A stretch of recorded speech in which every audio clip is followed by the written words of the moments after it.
Bonjour, je suis Claire-Lise, l'auteur de cet épisode. Waouh, dans cet épisode, on va aborder un sujet qui me tient vraiment à cœur, celui de l'intelligence amoureuse, l'intelligence du cœur, l'intelligence affective.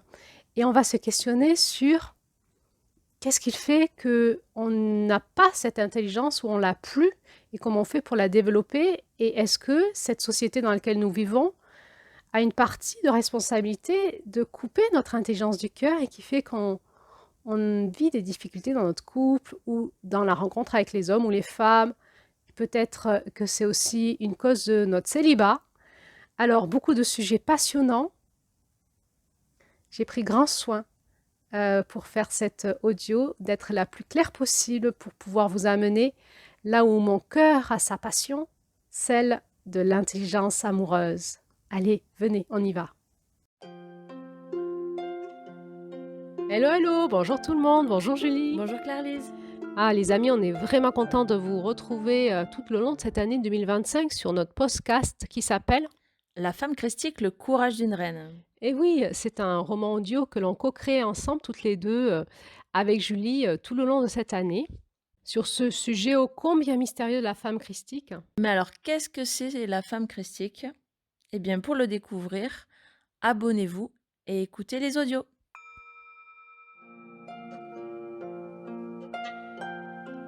Il était une fois, l'histoire commence comme ça. J'ai le courage d'une reine.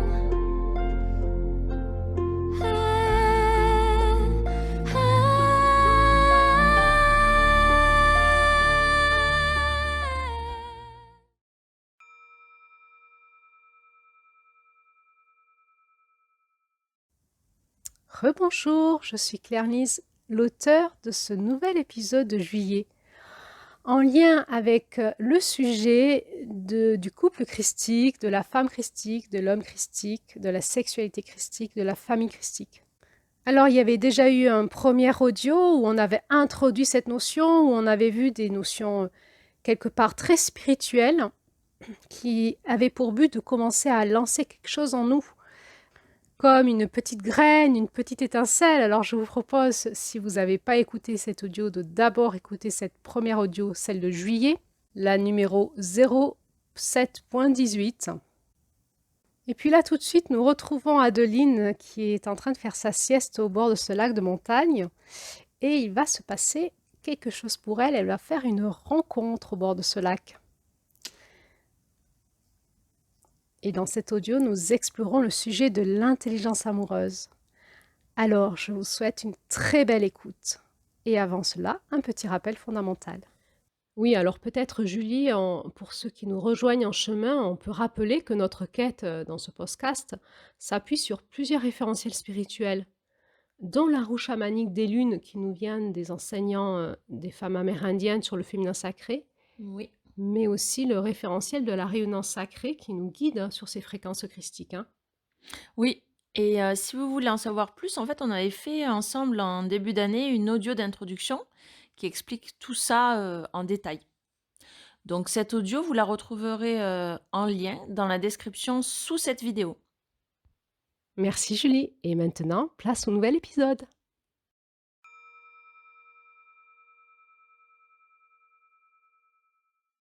Adeline s'était endormie au bord du lac, allongée au milieu des fleurs et des grillons.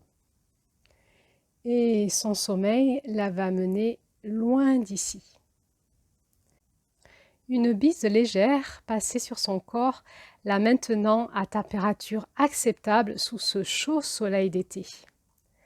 Elle s'était recouverte d'un petit paréo léger, à la fois pour la protéger du soleil, mais aussi pour la protéger de toutes ces mouches qui tournaient autour d'elle. Bzzz, bzzz, bzzz. Chaque fois qu'elle se couchait dans l'herbe et qu'elle devait lutter un petit moment contre toutes ces mouches, vraiment, elle plaignait les vaches. Elle s'était donc recouverte avec son paréo jusque sur son visage. Et puis, elle s'était laissée glisser de l'autre côté du monde, dans le monde des rêves. Je ne sais pas combien de temps Adeline a dormi. Mais ce que je sais, c'est que ça lui a fait beaucoup de bien. Elle s'était abandonnée là dans l'herbe, au milieu des fleurs, au bord de ce lac de montagne sauvage, face au Mont Blanc, sous ce chaud soleil. Elle avait laissé son corps faire un avec cette nature, et son esprit était parti ailleurs se ressourcer dans l'autre monde. Et puis, tout d'un coup, vous savez, il y a comme ce clac, le moment où l'esprit revient dans le corps et où on commence à se réveiller, à reprendre conscience. On en était là, à ce moment, avec Adeline, où elle revenait dans son corps en se disant « Oh, je suis en train de faire une sieste au bord du lac. » Elle commence à bouger. Ouh là là, elle a chaud sous son paréo. Elle tire devant sa tête pour un petit peu s'aérer. Elle donne quelques balayages avec ses bras pour enlever les mouches qui arrivaient. Aussitôt, elle se redresse, les yeux endormis, regardant d'un œil le soleil. « Ah, mais quelle heure est-il » se dit-elle. « Oh là là, mais il fait chaud ici !» Et instinctivement, elle se retourne. Et là, elle voit de ce côté-là, un petit peu derrière elle, à droite, il y a une espèce de pan de montagne qui fait de l'ombre. Alors, elle s'étire, elle bâille, elle prend son sac, son paréo, et elle va se mettre un petit peu plus loin, donc à l'ombre. Elle s'assoit encore tout endormie, se frotte les yeux, regarde le lac, les montagnes. Oh, mais j'étais vraiment bien ici, hein. Je vais me laisser encore un petit moment pour me réveiller, et ensuite je vais reprendre mon chemin. Elle regarde un petit peu en haut. Et elle se dit, il va falloir que je sorte du sentier un petit peu pour me trouver un endroit pour cette fin d'après-midi. Et passer ma nuit un petit peu à l'abri, loin du sentier, dans un endroit où personne ne va. Elle en était là, dans ses réflexions, quand tout d'un coup, elle voit surgir de l'autre côté du lac un VTT qui arrivait assez rapidement. Alors en elle, elle se dit « Oh zut, il y a quelqu'un qui arrive, je suis plus seule ». Et puis elle observe ce VTTiste qui s'approche et qui tout d'un coup s'arrête là à 2 mètres d'elle. Il lâche le vélo, il enlève son casque, il prend comme des grosses brassées d'eau avec ses mains, il s'asperge le visage et puis il plonge son casque dans l'eau pour se rafraîchir probablement. Visiblement, lui aussi avait bien chaud. Et du coin de l'œil, il voit l'espace où il y a de l'ombre. Il prend son VTT et il vient se mettre à côté d'Adeline. Adeline rigole un peu au fond d'elle-même parce que visiblement, il ne l'avait pas vue. Alors elle se met à bouger et il sursaute et dit « Oh, mais excusez-moi, je ne vous avais pas vu. Vous étiez dans l'ombre et moi dans mes pensées. Je me croyais seule au monde. Et vous ne bougiez pas. » C'est vrai qu'Adeline ne bougeait pas. Elle était à moitié endormie, elle était comme ramollie. Mais surtout, elle avait profité de l'arrivée de cet homme pour le contempler. Et ça avait été un spectacle magnifique, parce que cet homme était vraiment magnifique. Il avait un corps d'athlète, pas très grand, de taille moyenne, mais avec des beaux cheveux châtain clair bouclés qui lui descendaient à peu près jusqu'au menton. Et puis justement ce menton assez carré, mal rasé, une tête bien proportionnée, un regard brun noisette. Et elle s'était dit au fond d'elle-même, « Oh là là, on dirait un dieu grec. » Il avait l'air jeune, elle lui donnait à peu près 25 ans. Et elle s'était dit en rigolant en elle-même, « Oh là là, je me sens bien vieille à côté. » Tout de lui dégageait une forme de beauté, que ce soit son corps, mais aussi son aura, son sourire, son regard, son allure. Il respirait une forme de simplicité, d'authenticité de cet homme. Et quand il était venu se mettre à côté d'elle sans la voir, eh bien Adeline s'était comme sentie honorée de sa présence, honorée qu'il vienne justement s'asseoir à côté d'elle. Comme il s'excusait encore de ne pas l'avoir vu, Adeline le rassura et lui dit « Mais non, non, je vais partir de toute façon, je faisais une sieste là et je vais repartir. » Il s'engagea alors une conversation Vous allez où? Vous venez d'où? Vous habitez où? Et vous faites quoi dans la vie? Etc., etc. Bon, en principe, Adeline restait assez évasive quand elle rencontrait du monde en chemin, et elle ne disait à personne qu'elle bivouaquait toute seule dans la nature. Quand on l'interrogeait sur la grosseur de son sac et qu'on voyait qu'elle avait par exemple une tente sur son sac, elle disait vaguement qu'elle faisait un tour de refuge en refuge et que la tente était là en cas de besoin. Elle n'aimait pas trop dire qu'elle allait bivouaquer toute seule en montagne, surtout pas à un homme. Mais là, allez savoir pourquoi, elle eut envie de lui ouvrir son cœur rapidement et de lui dire qu'elle faisait comme une retraite spirituelle dans le silence pour aller investiguer en elle le sujet de «J'en suis où dans ma vie aujourd'hui avec les hommes?» Alors là, il ne s'y attendait pas du tout, hein. Il avait regardé Adeline tout à fait étonnée et lui avait dit «Bah alors ça, c'est pas commun. Et alors, vous en êtes où avec les hommes?» Adeline avait ri et lui avait dit «Oh, mais je démarre ma quête. Je vais d'abord faire le point sur j'en suis où dans la société d'aujourd'hui en France. Et oui, parce que c'est là-dedans que je baigne, ça m'influence quand même. J'ai besoin de prendre du recul pour comprendre ce que je vis.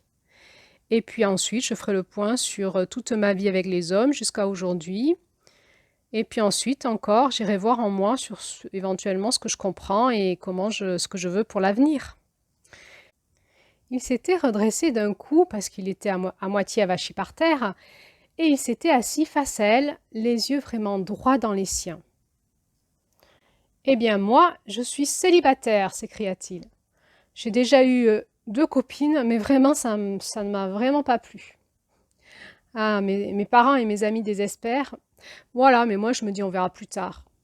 Pour l'instant, je m'applique à construire ma vie personnelle, je trouve que c'est plus important. Et puis je fais du sport. Ça me fait vraiment du bien d'être seule sur mon VTT, comme ça, de parcourir les massifs montagneux. En fait, pour tout vous dire, je me sens vraiment mal à l'aise avec ce monde, les filles, les hommes. Et pour être franc, je me suis demandé si j'étais pas homosexuelle un temps, mais je ne crois pas. C'est simplement que je m'interroge, je ne crois pas trop en l'amour, je ne sais pas comment ça fonctionne, je me sens pas bien. Je me sens pas bien avec le fonctionnement des jeunes d'aujourd'hui. Je me suis toujours sentie à part. Je sais pas, j'ai pas envie. On verra plus tard. Mais là, franchement, vous m'interpellez quand vous vous posez la question de comment fonctionne la société avec les relations amoureuses et les couples. Parce que c'est aussi une question que je me suis posée. Vous croyez que la société nous influence tant que ça? Moi, j'ai l'impression que je ne parle pas le même langage d'amour que les jeunes de mon âge. Puis alors, j'ai vraiment pas du tout envie d'aller sur les applis de rencontres, hein. Et puis, j'aime pas le jeu là que les filles, elles jouent quand on les approche. Je me sens mal à l'aise. Je sais pas, pour moi, il y a autre chose, c'est pas ça. Adeline se taisait, l'écoutait, le laissa parler un moment. Il s'est penché un petit peu sur ce qu'il avait vécu. Et comme il s'excusait de lui parler de sa vie comme ça, alors qu'elle était en randonnée, elle le rassura en lui disant qu'elle connaissait bien ses problèmes puisqu'elle était elle-même thérapeute de couple et psychosociothérapeute et qu'elle s'était interrogée depuis des années sur quel était l'impact de notre société dans nos relations affectives. Et puis elle lui dit, vous savez, si je suis thérapeute de couple et psychosociothérapeute, c'est pas le hasard, hein, c'est que je me suis aussi beaucoup interrogée par rapport à ma vie privée et j'en ai fait ma profession pour mieux essayer de le comprendre. Mais vous voyez, aujourd'hui, je pars faire une quête sur ce sujet-là, donc on est tous concernés. Mathias l'avait interrompu, oui, parce qu'il s'appelait Mathias, et il s'était écrié «Mais on ne sait plus aimer aujourd'hui. La moitié des mariages finissent en divorce, on se consomme les uns les autres, ça sert à quoi d'être ensemble?» «Eh oui», répondit Adeline. Et du coup, aujourd'hui, il paraît qu'il y a 1/3 des adultes qui sont célibataires. Vous voyez, vous n'êtes pas le seul, hein, c'est ce que dit l'INSEE. Paraît-il que la France a perdu plus de 20% de ses naissances. Mais voyez-vous, Mathias, je ne suis pas d'accord avec vous, parce que moi je crois pourtant qu'on a toujours envie d'aimer et d'être aimé, et qu'on a toujours envie de construire une famille aujourd'hui. Mais je crois vraiment qu'on a perdu les repères. Moi, je crois qu'on n'a jamais été aussi ambitieux en amour qu'aujourd'hui. Et vraiment, je crois qu'on est dans une époque où on investit beaucoup d'espoir dans le lien affectif. Bon, c'est vrai qu'on veut tout aujourd'hui. On veut le romantisme, on veut le désir, le sexe, on veut la complicité, la compréhension, l'écoute, le soutien. Et bien sûr, sans oublier de préserver nos libertés individuelles. Mathias l'a regardé d'un air dégoûté. Et Adeline se dit au fond d'elle-même, je crois que j'ai affaire à un enfant qu'on dit indigo, vous savez, ces enfants qui sont très intelligents, qui comprennent beaucoup de choses de manière naturelle, instinctive, et qui se sentent souvent un peu à part de la société. Je ne vais pas le convaincre, lui. Et elle continua. Voyez-vous, Mathias, moi je suis plus vieille que vous, d'une génération. Eh bien, je suis bien content de voir que le modèle du patriarcat commence à s'éloigner de nous. Parce que ce modèle-là nous a vraiment impactés. Et peut-être qu'aujourd'hui, c'est comme si on avait une page blanche, sans repères, sans règles, sans dictats, sans tabous, sans limites, sans contraintes, avec des hommes et des femmes qui probablement maintenant veulent être sur un pied d'égalité. C'est assez stimulant, non, vous ne trouvez pas? Il la regardait toujours d'un air dégoûté, pas du tout convaincu par son discours. Et elle continua. Vous savez, malgré tout ce que nous vivons, moi je crois vraiment qu'on n'a pas perdu le programme qui est en nous. C'est comme si nous avions un programme pour être aimés et pour aimer le programme de l'amour, nous les êtres humains. Et c'est comme si ce programme, il était éteint ou en sourdine. Et je crois qu'il peut vraiment se réactiver au moment où on comprend comment fonctionne le lien affectif. Moi, c'est ce que je crois. Vous savez, il faut arriver à se rappeler, à comprendre que nous pouvons nous connecter émotionnellement de cœur à cœur. C'est important ça. Et je crois que ce qui nous manque aujourd'hui dans notre société, c'est cette intelligence du cœur. Nous avons tous intérêt à la regagner. Et là, Mathias la regarda avec une intensité du regard. Une jolie étincelle s'était allumée dans ses yeux et elle savait qu'elle avait gagné son cœur. Il allait l'écouter. Vous savez, Mathias, aujourd'hui en France, il y a environ 18 millions de personnes célibataires. C'est énorme. Et suivant les enquêtes, il paraît que ces personnes ont un ressenti entre acceptation, comme vous, et rejet du célibat. Il semblerait qu'il y a à peu près 44% des Français qui se sentent hors normes dans ce célibat et qui en souffrent. Bon, ça veut dire aussi qu'il y a plus de 50% des célibataires qui se sentent bien. Moi, je crois que pour mieux comprendre ce que l'on vit aujourd'hui, il faut comprendre d'où vient notre société. Parce que je crois vraiment que nous sommes les produits de la société et tant que nous ne le comprenons pas, nous sommes agis, nous n'avons pas notre pouvoir personnel. Mathias s'installa confortablement, comme pour dire à Adeline « J'ai tout mon temps, je vous écoute ». Il tourna vers elle un regard interrogateur. Il attendait manifestement la suite. « Eh bien, continua Adeline, il n'y a pas si longtemps que cela finalement qu'on se marie par amour, et surtout que l'on tente de rester ensemble en essayant de maintenir l'amour. Finalement, ce concept-là d'intimité entre les hommes et les femmes, c'est relativement récent. La façon dont on a géré nos relations intimes, ça a varié à travers l'histoire. Et finalement, on s'aperçoit que c'était en fonction des cultures, dans les sociétés, les politiques, des systèmes de pouvoir en place. Et donc, il y a eu des normes et des pratiques qui ont été différentes en fonction de tout cela. Et c'est pareil aujourd'hui, il faut regarder ce qu'il se passe. Bon, du coup, on sait que nos aïeux, ils se mariaient surtout pour survivre économiquement et pour améliorer leur statut social. Que ce soit les religions polythéistes ou monothéistes, tous, ils ont établi des codes moraux pour réglementer le mariage, la sexualité et la vie de famille.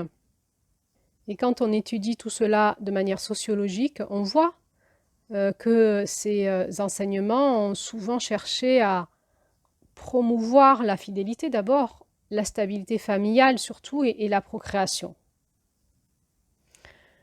Alors, dans ce couple traditionnel dont on a hérité en France, souvent la paix domestique venait de la soumission de la femme à son mari.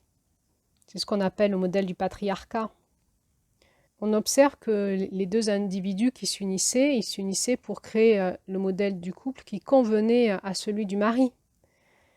Et alors la femme niait son individualité, c'est-à-dire qu'elle niait ses goûts, ses ambitions, sa créativité, et elle se consacrait à élever ses enfants. Et cela jusqu'à peu près au XVIIe, XVIIIe siècle, où il y a eu l'émergence du mouvement romantique, c'est parti de la France. Et ensuite, ça a gagné l'Europe.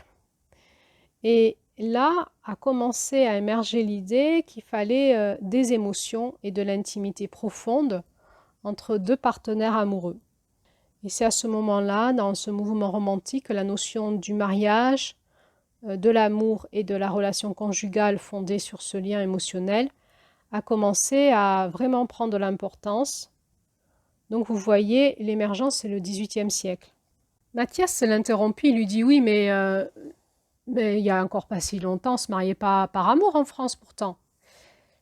Oui, oui, bien sûr, dit Adeline. Là, je vous parle juste d'un regard sociologique. Je vous parle de l'évolution. On a plusieurs façons d'aborder la relation du couple, l'amour. On a la façon individuelle, on a le regard spirituel, le regard psychologique, le regard aussi familial et puis le regard sociologique. Et là, en fait, ce que je vous présente, c'est le regard sociologique, c'est très globaliste. C'est comme si toutes ces facettes s'imbriquaient les unes dans les autres. Il faut regarder le côté sociologique pour comprendre aussi ce qu'on vit au niveau familial, pour comprendre ce que l'on vit finalement, les contraintes que l'on vit de manière individuelle, parce que tout cela s'imbrique. En plus, quand on est à deux, il y a une imbrication de tous ces aspects-là de moi et de celui de mon compagnon. Donc, ça fait beaucoup d'aspects qui se confrontent, qui vont se mettre en adversité, se frotter. Et c'est quand même intéressant d'aller regarder les différentes formes de regard pour comprendre ce que l'on vit. Et donc là, je vous parle juste du côté sociologique.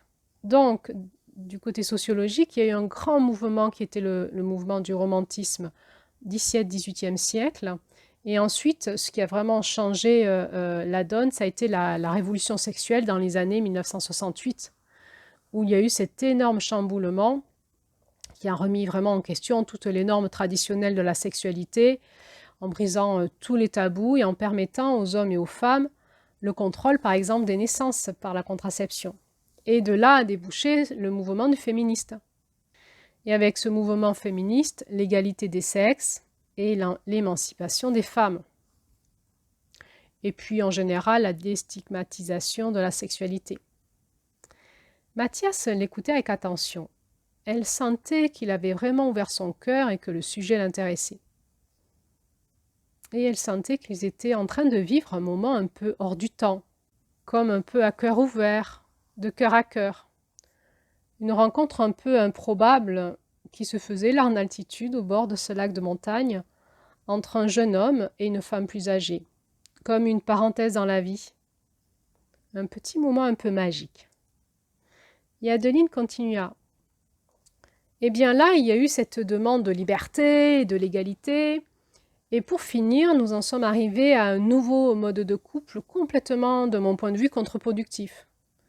Ce couple, c'est vraiment un champ de bataille. Et oui, à peine on est sorti du patriarcat, eh bien, on est plongé dans ce monde de la consommation, qui chamboule le couple et qui vraiment le questionne.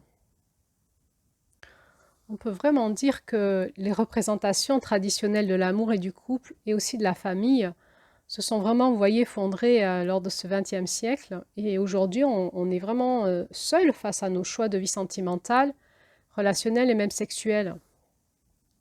On a fait péter tous les repères, ceux de nos parents, de nos grands-parents, ceux de la religion, ceux de la société d'avant. Et on est un petit peu comme perdu dans tout ça.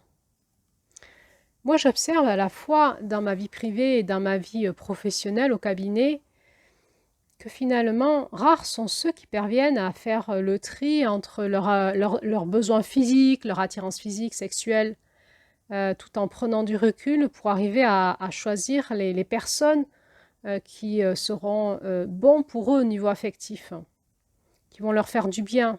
Et puis, si elles arrivent encore à choisir les bonnes personnes au-delà de leur attirance physique, eh bien, encore rares sont celles qui arrivent à piloter cette relation-là pour maintenir ce lien amoureux vivant. Et surtout à travers les petites et grandes tempêtes qui sont inévitables dans le couple.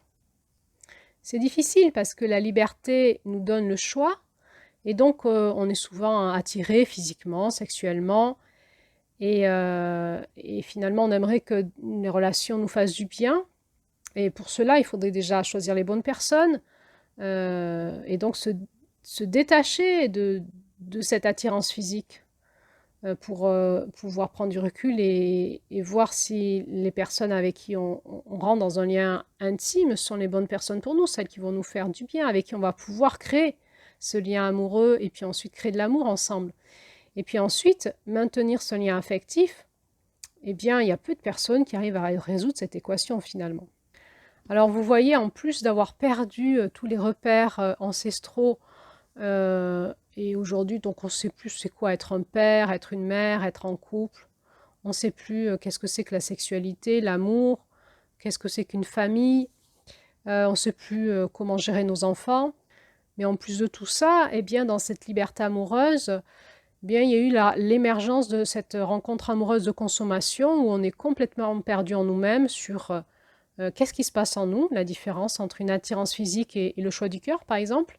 Et quand on a fait le choix du cœur, comment on maintient cet amour entre nous, en fait, l'intelligence amoureuse, l'intelligence du cœur, on ne sait pas tout ça, on est vraiment perdu. Alors, qu'est-ce que ça fait? Ben, ça fait la hausse des divorces, comme vous l'avez dit, et puis la hausse des célibats. Mathias la regardait avec un sourcil levé, le regard très concentré. Elle voyait qu'il comprenait, et peut-être même qu'il se disait ben oui, quoi, c'est ce que je suis en train de vivre. Elle continua donc. Et voilà, et puis du coup, aussi avec tout ça, il y a une augmentation de la souffrance dans les relations amoureuses et affectives, dans les couples, et a émergé de tout ça, du coup, l'injonction au développement personnel. Avec cette grande question, mais on a tous les ingrédients pour être heureux. Aujourd'hui, on est libre, on a fait passer tous les carcans, mais comment fait-on pour être heureux? Et finalement, en retournant dans le développement personnel, on essaye de retrouver un cadre, celui même qu'on a fait péter, en fait, en étant hors cadre, en n'ayant plus de cadre, en étant dans cette société liquide, flottante, eh bien, ça nous fait souffrir. C'est comme si nous étions sur un petit bateau, sans savoir le piloter, sans savoir aller du point A au point B. Personne nous a expliqué. On nous a lâchés là sur ce petit bateau. Et puis là, on se prend des grosses vagues et des tempêtes et on ne sait pas comment les traverser, on ne sait pas se protéger. Et puis parfois, ben voilà, le bateau il se renverse et puis on prend l'eau et on se fait mal et des fois on se fait même peur, quoi. Et peut-être même on peut se noyer. Mathias la regarda et lui dit: Vous voulez dire qu'il faut apprendre à naviguer le bateau? Mais oui, dit Adeline, voilà, vous avez compris. On ne sait plus naviguer le bateau puisqu'on a changé de bateau, on a quitté celui de nos parents, celui de l'ancienne société, de la religion. On a pris un nouveau bateau, mais on nous a pas appris à le piloter. Le bateau, c'est quoi? C'est qu'est-ce que l'intelligence d'un couple? Qu'est-ce que l'intelligence du cœur? Qu'est-ce que l'intelligence émotionnelle? Qu'est-ce que l'intelligence affective? Qu'est-ce que l'intelligence sexuelle? L'intelligence relationnelle? L'intelligence amoureuse?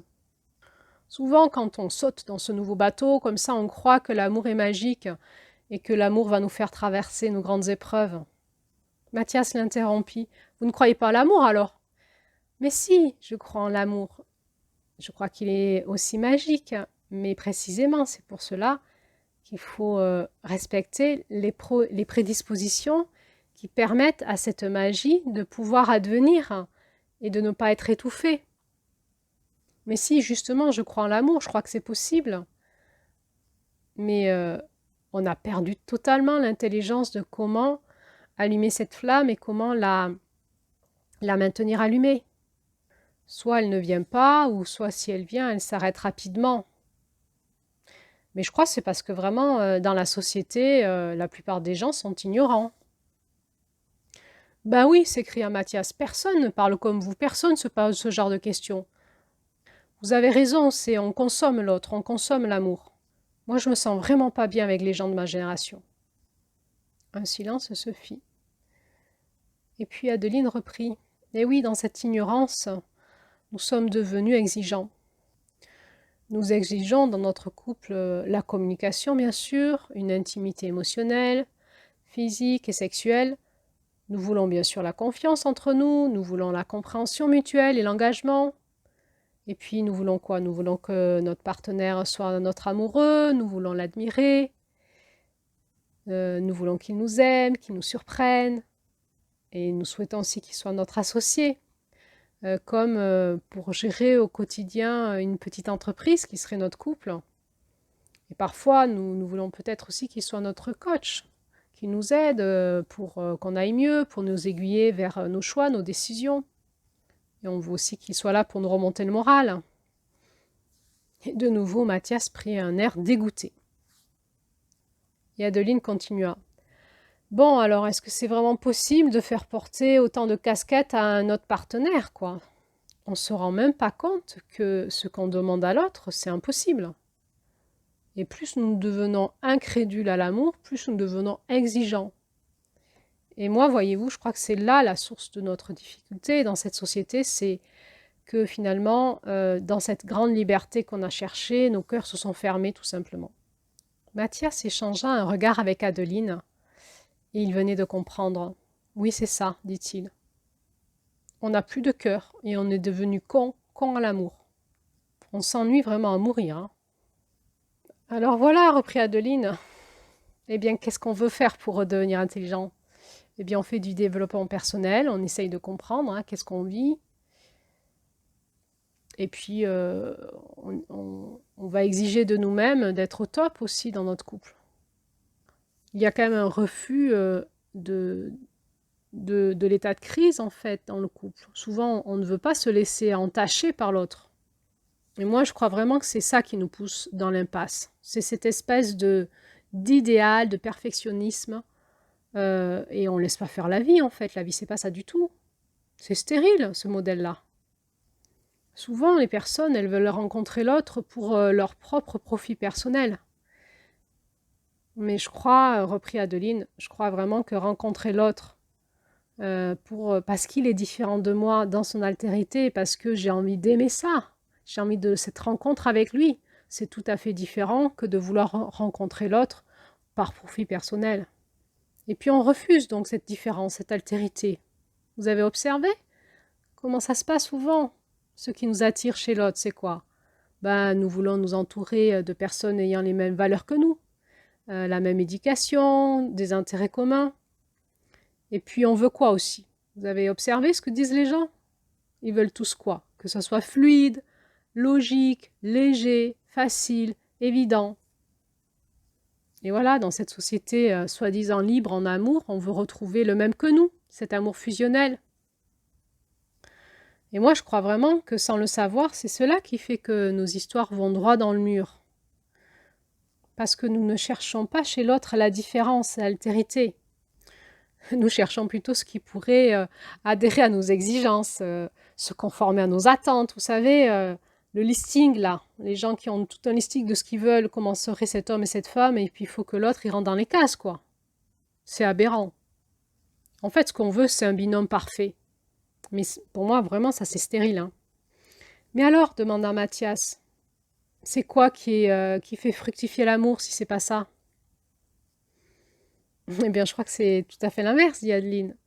Peut-être c'est de pouvoir se laisser surprendre par une personne qui est tellement différente de nous. C'est ça la richesse de la rencontre. C'est là où ça devient passionnant, une aventure.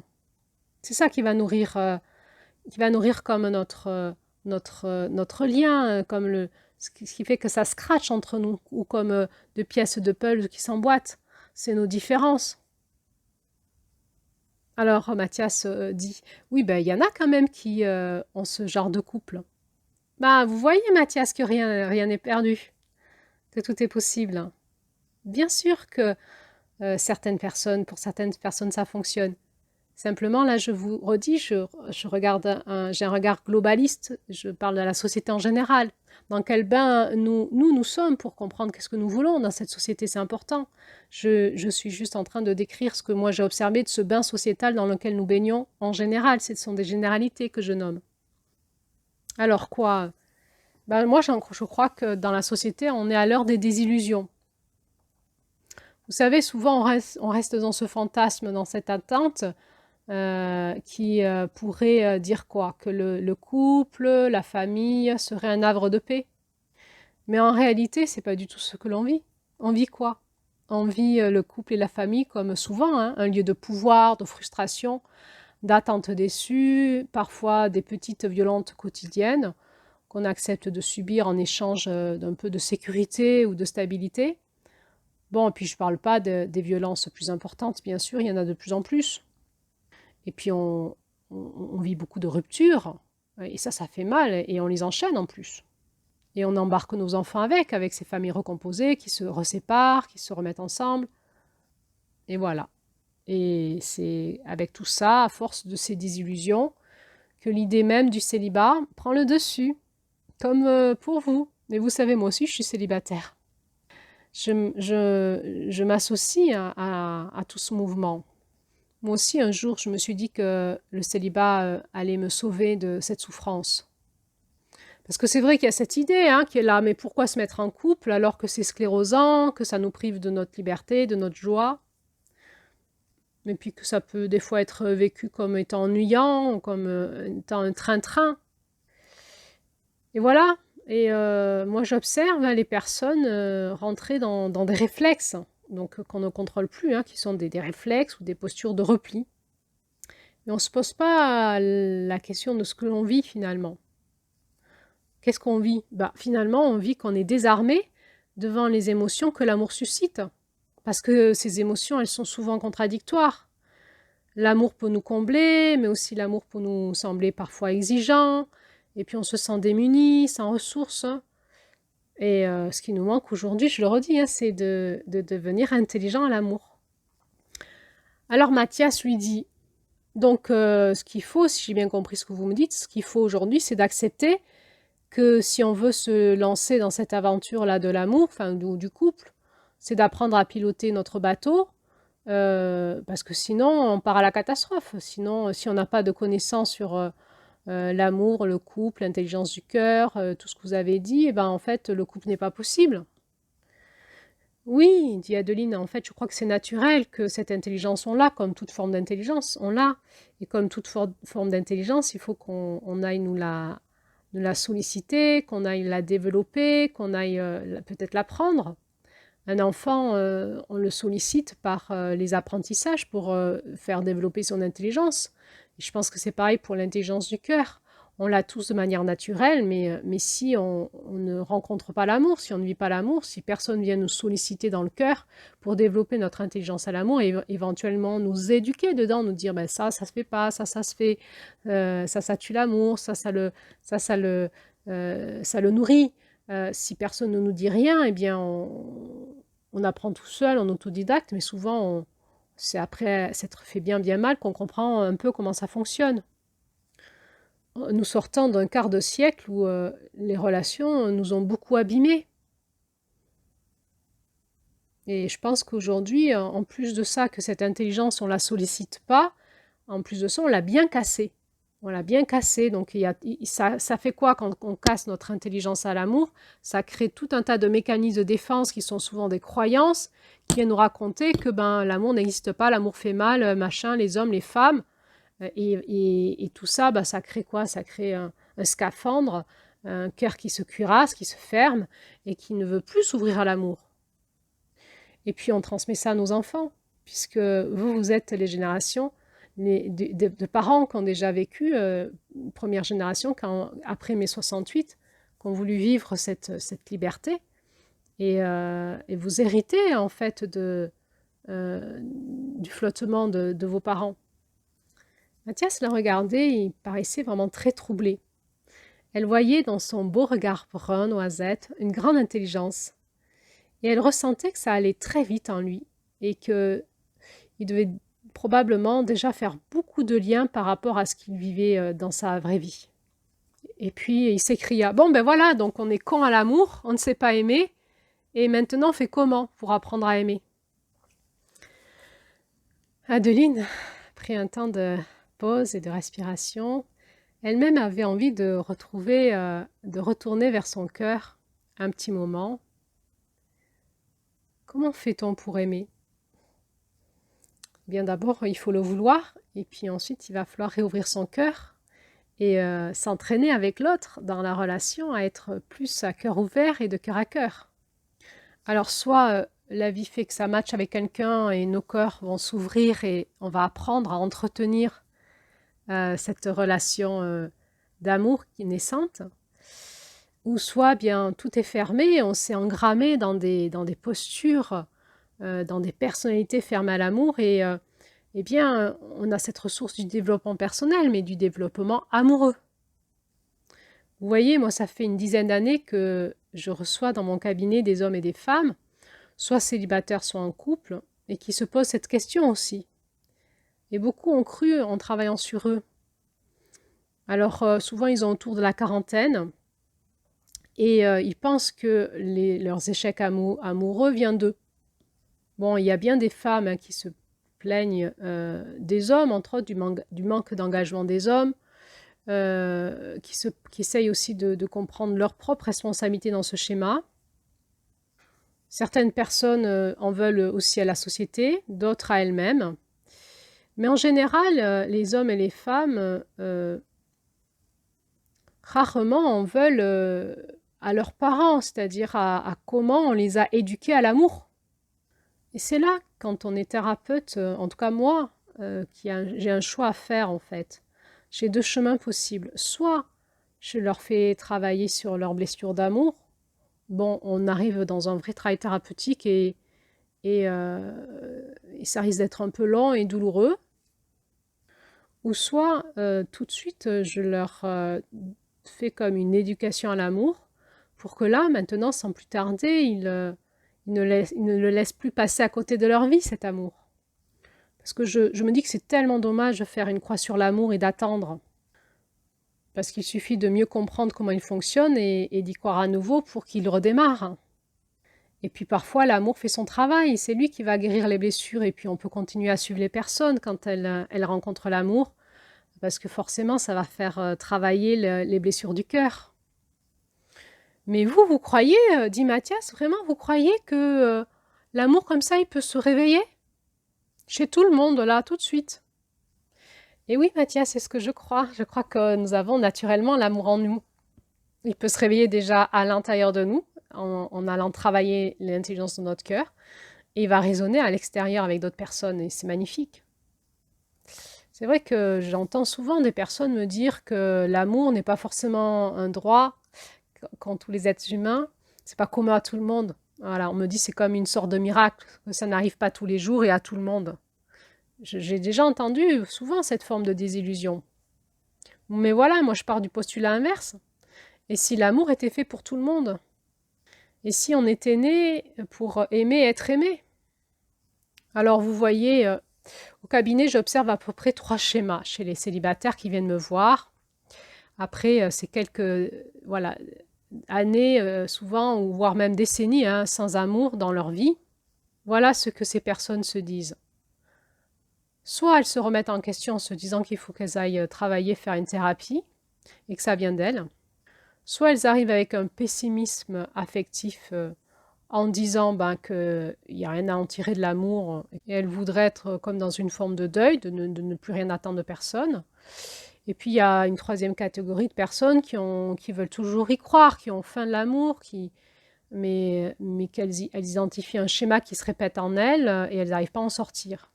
Et puis on engage un suivi, de la thérapie, puis ça ne fonctionne pas. Alors moi je me suis posé les questions, mais où sont les embûches? Pourquoi ça ne fonctionne pas? Alors j'ai observé que les premières personnes là, qui se disent que ça vient d'elles et elles cherchent leur schéma invalidant l'amour, bah, finalement on arrive à l'identifier, puis elles s'y enferment dedans. Elles veulent vraiment résoudre les failles de leur enfance et ça prend du temps et c'est pas toujours possible. Et elles se disent que si elles n'arrivent pas à être parfaites, à guérir les failles de leur enfance, elles ne pourront pas aimer et être aimées. Et moi, je crois qu'il y a vraiment des possibilités de faire autrement. Et qu'on peut vraiment aimer et être aimé en ayant des failles.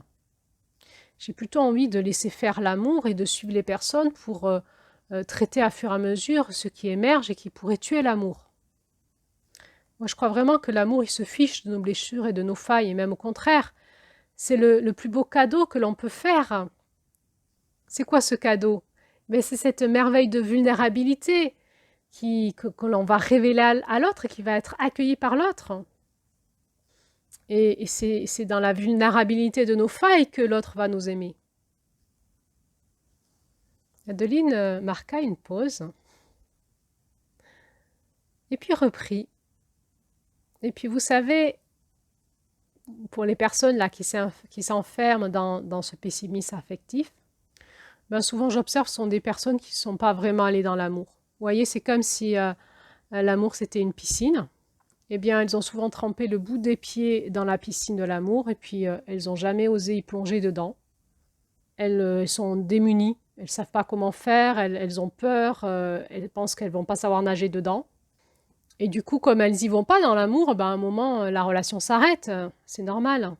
Et puis, comme elles ne comprennent pas, et des fois elles sont stupéfaites, alors après, on voit ce cercle vicieux qui s'enclenche dans les relations suivantes, parce qu'elles n'arrivent pas à ouvrir leur cœur et vraiment à se lâcher dans ce bain de l'amour.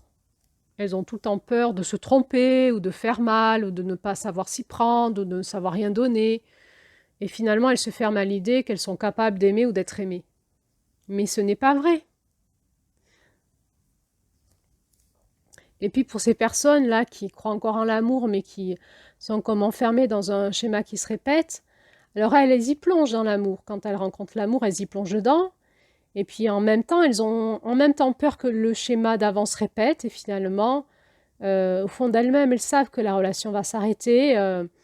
Et donc, elles n'arrivent pas à se mettre dans les conditions nécessaires pour laisser le cœur s'ouvrir et que ce lien amoureux continue à être nourri, à fonctionner. Alors, vous voyez, moi, au cabinet, j'essaye de comprendre qu'est-ce que c'est qui coupe l'amour et d'apprendre aux personnes à comprendre en fait comment elles fonctionnent et à éviter les actes qui coupent cette circulation émotionnelle de l'amour. Vous voyez, souvent, c'est comme si on construisait un barrage sur une rivière dans nos relations de couple. Et donc, l'eau ne peut plus circuler. Puis après, on va dire, ben voilà, on est desséché, c'est le désert, on a soif. Mais oui, mais il faut enlever le barrage. Et vous voyez, il y a des couples qui viennent aussi au cabinet, qui ont mis des barrages de partout. Alors oui, effectivement, ils sont en conflit, ça ne va pas du tout, ils souffrent. Tout s'est inversé, la machine s'est inversée. Mais on peut tout refaire partir dans le bon sens, on y arrive parfois. Mais il faut le vouloir. Et il y a des étapes à passer qui ne sont pas simples. Il va falloir faire des pas de côté, mettre notre ego de côté, vouloir solliciter le meilleur en soi et chez l'autre, calmer le négatif. Il y a beaucoup de choses à faire. Il y a un vrai chemin, évidemment, de réconciliation vers l'amour. Mais c'est possible. Mais c'est surtout qu'une fois qu'on l'a fait, c'est fait. C'est après, on est guéri à l'amour. De nouveau, on a récupéré l'intelligence à l'amour et on est passé de l'autre côté. Et là, on va rentrer dans une dynamique beaucoup plus riche. Et alors, quand on change notre attitude en amour, eh bien, immédiatement, on va comprendre que notre relation va évoluer dans l'amour, elle va se déployer et on se transforme dedans.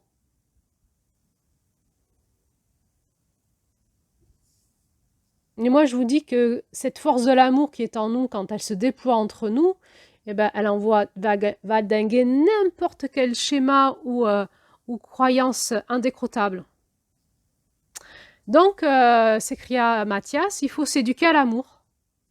Et oui, dit Adeline, je crois qu'au niveau sociétal, c'est ce que nous avons à faire. Certains le savent, certains ont cette intelligence du cœur en eux de manière naturelle qui a été conservée.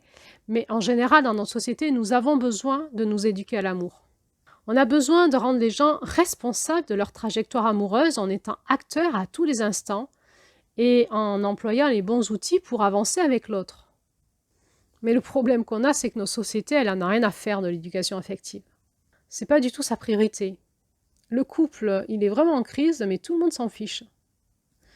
Et c'est une catastrophe dans la société. Pourquoi? Parce que du coup, ça tous les divorces s'enchaînent et ça va vraiment entraîner une paupérisation croissante, surtout chez les femmes. On dit que suite à un divorce, 20% des femmes basculent dans la pauvreté, contre 8% pour les hommes. Donc il y a la pauvreté qui s'installe souvent suite au divorce, parfois en tout cas. Mais c'est vrai qu'on vit toujours de la violence aussi au sein des couples. Et pour l'instant, cette violence, elle est plutôt envisagée par les instances sous un angle plutôt punitif et répressif que préventif.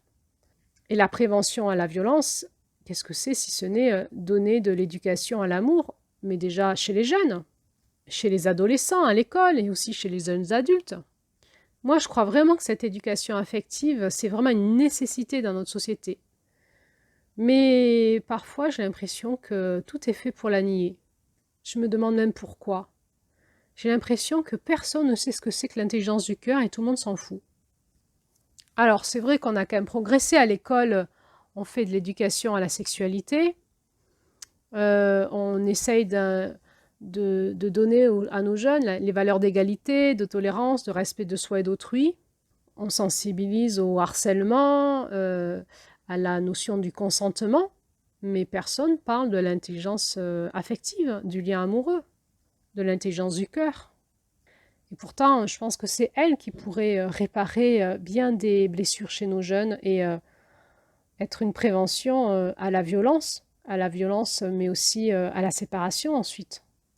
Voilà, au niveau sociétal, je pense qu'il faudrait qu'il y ait une vraie décision politique. Oh là, dit Mathias. Bah, il faut y aller en politique alors, madame. Hein. Non, aujourd'hui, c'est la question du genre, la politique. Le genre est bien plus important que l'intelligence du cœur, dit-il avec son air dégoûté. Vous savez comment ils font les jeunes aujourd'hui, reprit-il. Bah, c'est tout le contraire, vous avez raison, c'est le repli. Ça ghoste, ça zappe, ça coupe tout le temps. Dès que ça va pas, ça coupe, ça bloque. Ben oui, dit Adeline, vous avez raison. Mais les jeunes, ils réagissent avec ce qu'on leur a appris, ils ont vu leurs parents faire et puis ils se protègent. Ils se protègent de quoi? Quand il n'y a plus d'intelligence du cœur, il y a de la souffrance, hein, donc le cœur se ferme et on se protège. On coupe pour se protéger. On ne sait plus faire et c'est contre-productif. J'ai quelques jeunes qui viennent me voir au cabinet et c'est très... quand on arrive à les faire rentrer dans cette problématique du lien affectif, c'est très touchant. Il y en a un, une fois, il m'avait dit « Mais madame, comment on fait quand on a peur, quand on est amoureux ?» C'était joli comme question. Alors c'est super parce qu'on peut leur redonner les clés en leur expliquant, par exemple, les questions qu'on peut poser à l'autre pour arriver à créer un échange inspirant qui va accrocher, qui va être dans l'émotionnel, qui va être beau. On leur apprend à gagner en qualité relationnelle dans l'échange du lien. Donc souvent, on voit que les jeunes, ils n'ont pas été éduqués affectivement par leurs parents. Et puis, ils sont aussi, quand ils sont adolescents, ils sont happés par les réseaux sociaux ou les jeux vidéo et leur cerveau se construit avec ça. Et là, il y a vraiment, effectivement, un manque d'intelligence évident, émotionnel. En fait, il faut leur donner comme les outils d'un civisme relationnel, concret, de manière concrète. Quelque part, il faut les faire grandir en dehors de cette société virtuelle et il faut les aider comme à comprendre comment piloter leur vie affective dans ce brouillard relationnel. Leur donner les clés, les moyens de développer des relations saines qui les rendent responsables. Et vous avez raison, il faut essayer de déraciner, ce sont des réflexes, ces réflexes de la violence ou du ghosting, le fait de couper, de zapper, de couper la relation du jour au lendemain, de bloquer les autres sur les réseaux sociaux, de générer une rupture par SMS du jour au lendemain. C'est excessivement violent tout ça. Et au niveau affectif, ça fait beaucoup de mal, il ne faut pas le faire. Et il faudrait arriver à leur implanter comme d'autres réflexes pour régler un conflit. On ne réagit pas au conflit en coupant la relation, c'est catastrophique. Alors, il y en a qui viennent de manière individuelle au cabinet, hein, mais en général, la société ne se remet pas en question là-dessus. Alors Mathias l'interrompit et lui dit « Ah, ben oui, c'est joli là ce que vous me dites, mais maintenant, On fait quoi concrètement? Parce que moi, concrètement, quand je rencontre des filles, elles n'ont pas cette intelligence-là. Eh bien, si vous étiez là dans une première séance avec moi au cabinet, je commencerai à étudier avec vous toutes les croyances qui vous freinent à cette relation amoureuse, à cette intelligence du cœur. Et puis, je vous apprendrai à mener une conversation pour sensibiliser l'autre et lui ouvrir son cœur. Il faut vraiment aller déterrer toutes ces énormes croyances qui sont invalidantes et qui bloquent. Et puis ensuite, regarder quelles sont les étapes clés dans une vie affective. On pourrait aussi regarder ensemble qu'est-ce que c'est que le sentiment et qu'est-ce que c'est qu'un couple, comment fonctionne un couple avec les émotions, qu'est-ce que c'est que le sentiment amoureux et qu'est-ce qui le coupe, ce sentiment amoureux, comment il fonctionne, qu'est-ce qui le bride ou au contraire, qu'est-ce qui l'ouvre, qu'est-ce qui l'alimente, qu'est-ce qui le fait circuler. On pourrait aussi regarder ensemble qu'est-ce qui se passe quand on est amoureux, pourquoi cet état amoureux nous chamboule tant. On pourrait comprendre comment on fait pour dévoiler sa vulnérabilité, pour enfin être aimé. On pourrait étudier ensemble qu'est-ce que c'est que l'équation à l'amour. On pourrait regarder ensemble comment on fait pour dépasser 3 semaines de relation. On pourrait étudier ensemble quelles sont les étapes indispensables pour rester connecté dans le couple de cœur à cœur. On regarderait comment la curiosité est un moteur de transformation dans le couple. Et puis, on irait voir quels sont les degrés à franchir pour aller de plus en plus dans l'intime avec l'autre. Et puis, on regarderait ensemble quelles sont les 4 connexions indispensables au couple pour qu'il fonctionne. Et puis, on irait vraiment voir comment on fait pour cultiver sa liberté comme le bien le plus précieux dans un couple. Et enfin, on regarderait quel est votre modèle du couple. Quel serait votre modèle du couple? Vous, le vôtre. Et puis, si vous rencontriez quelqu'un pendant ce temps, on apprendrait à gérer les états de crise les unes après les autres, en continuant à travailler ce qui se passe et au lieu de fermer, en laissant circuler l'amour de plus en plus et en laissant faire l'amour entre vous et votre nouvelle amoureuse. Et puis, c'est contaminant. Cette posture d'amour en vous contamine l'autre ou pas. Mais la question, c'est quoi? C'est pas l'amour. L'amour, on l'a tous. La question, c'est, voilà, est-ce qu'on rencontre quelqu'un avec qui on va pouvoir faire circuler l'amour? C'est rencontrer cette personne avec qui vous allez pouvoir faire circuler l'amour. Mais il faut taper aux portes des cœurs. Si on rencontre personne, ou si on se met dans des espaces où les personnes ils sont dans de l'amour de consommation, comme par exemple les réseaux sociaux, les sites de rencontres, souvent on tombe sur des personnes qui ont le cœur fermé. Donc peut-être qu'il faut aussi savoir maintenant repartir dans la vraie vie. Il faut savoir se rééduquer au flirt. Il faut savoir flirter dans la vie. Il faut savoir avoir de l'audace, parler aux gens, stimuler leur cœur, susciter des émotions, susciter de la passion. Il faut repartir dans la vie, il faut redevenir vivant. Et puis on travaillerait séance après séance toutes ces dispositions nécessaires en vous pour que l'amour continue à circuler, quoi que vous viviez en face. Et on se poserait des questions. Pourquoi ça ne circule pas avec telle personne? Qu'est-ce qui s'est passé? Et finalement, c'est quoi? C'est à un moment, avec quelqu'un, ça se met à circuler. Et là, le lien amoureux se maintient et on va aller vers l'amour. Et c'est ça qu'on veut. Mais si on ne va pas taper au cœur des personnes, ça ne va jamais se faire. Vous voyez, Mathias, dans cette société finalement dans laquelle on évolue, qui refuse de prendre conscience de ce qu'est l'amour, qui même dit que l'amour est ringard, n'existe pas, ou que ça se consomme, eh bien, dans une société qui refuse de faire ce travail de transformation propre à la relation amoureuse, parce que ça nous transforme, ça nous chamboule, ça nous alchimise. C'est pas tout repos, tomber amoureux. Mais en refusant d'aller dans cette alchimie de l'amour, eh bien moi je crois qu'on est en train de forger une société hermétique à l'amour. Et oui, dit Mathias, parce que la réalité, c'est que la plupart des personnes, ils ont des relations courtes aujourd'hui. Et moi, ça m'intéresse pas. Et si je vous comprends bien, c'est parce que l'amour circule et nous transforme qu'on va pouvoir avancer ensemble dans des relations plus longues. Mais du coup, il faut accepter que l'amour nous perturbe. Il ne faut pas couper dès qu'on a des problèmes. Eh oui, dit Adeline. Elle fit un long silence parce qu'elle sentait que Mathias était parti dans la récapitulation de ses propres histoires amoureuses. Il a semblé avoir le cœur lourd. Finalement, reprit-il, il faut accepter de changer. Il faut accepter que l'amour va nous changer. Parce que finalement, quoi, on demande à l'autre de s'adapter à nous, alors que finalement, tout le monde doit accepter que la relation d'amour nous change l'un l'autre. Oui, dit Adeline, vous avez raison, c'est la clé. Accepter que dès qu'on tombe amoureux, qu'on va faire circuler ce lien d'amour entre nous, ben on va se transformer. Et puis aussi accepter que l'autre n'est pas notre propriété. Il faut vraiment laisser l'autre libre et nous rester libres. Mais je crois que déjà, ces deux clés résoudraient pas mal de conflits. Et puis ensuite, vous savez, ce qu'on observe, c'est que dans un couple, il n'y a pas la même maturité, souvent émotionnelle et affective, parce qu'on n'a pas eu les mêmes parents, donc on n'a pas eu les mêmes bagages affectifs. Et parfois, il y en a une qui est plus intelligente à l'amour que l'autre.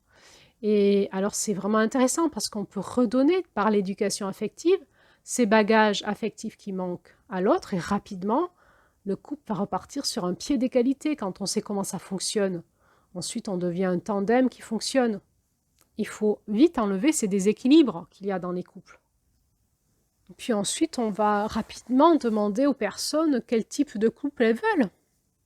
Et on peut aussi le travailler avec les célibataires. Quel est votre modèle de couple?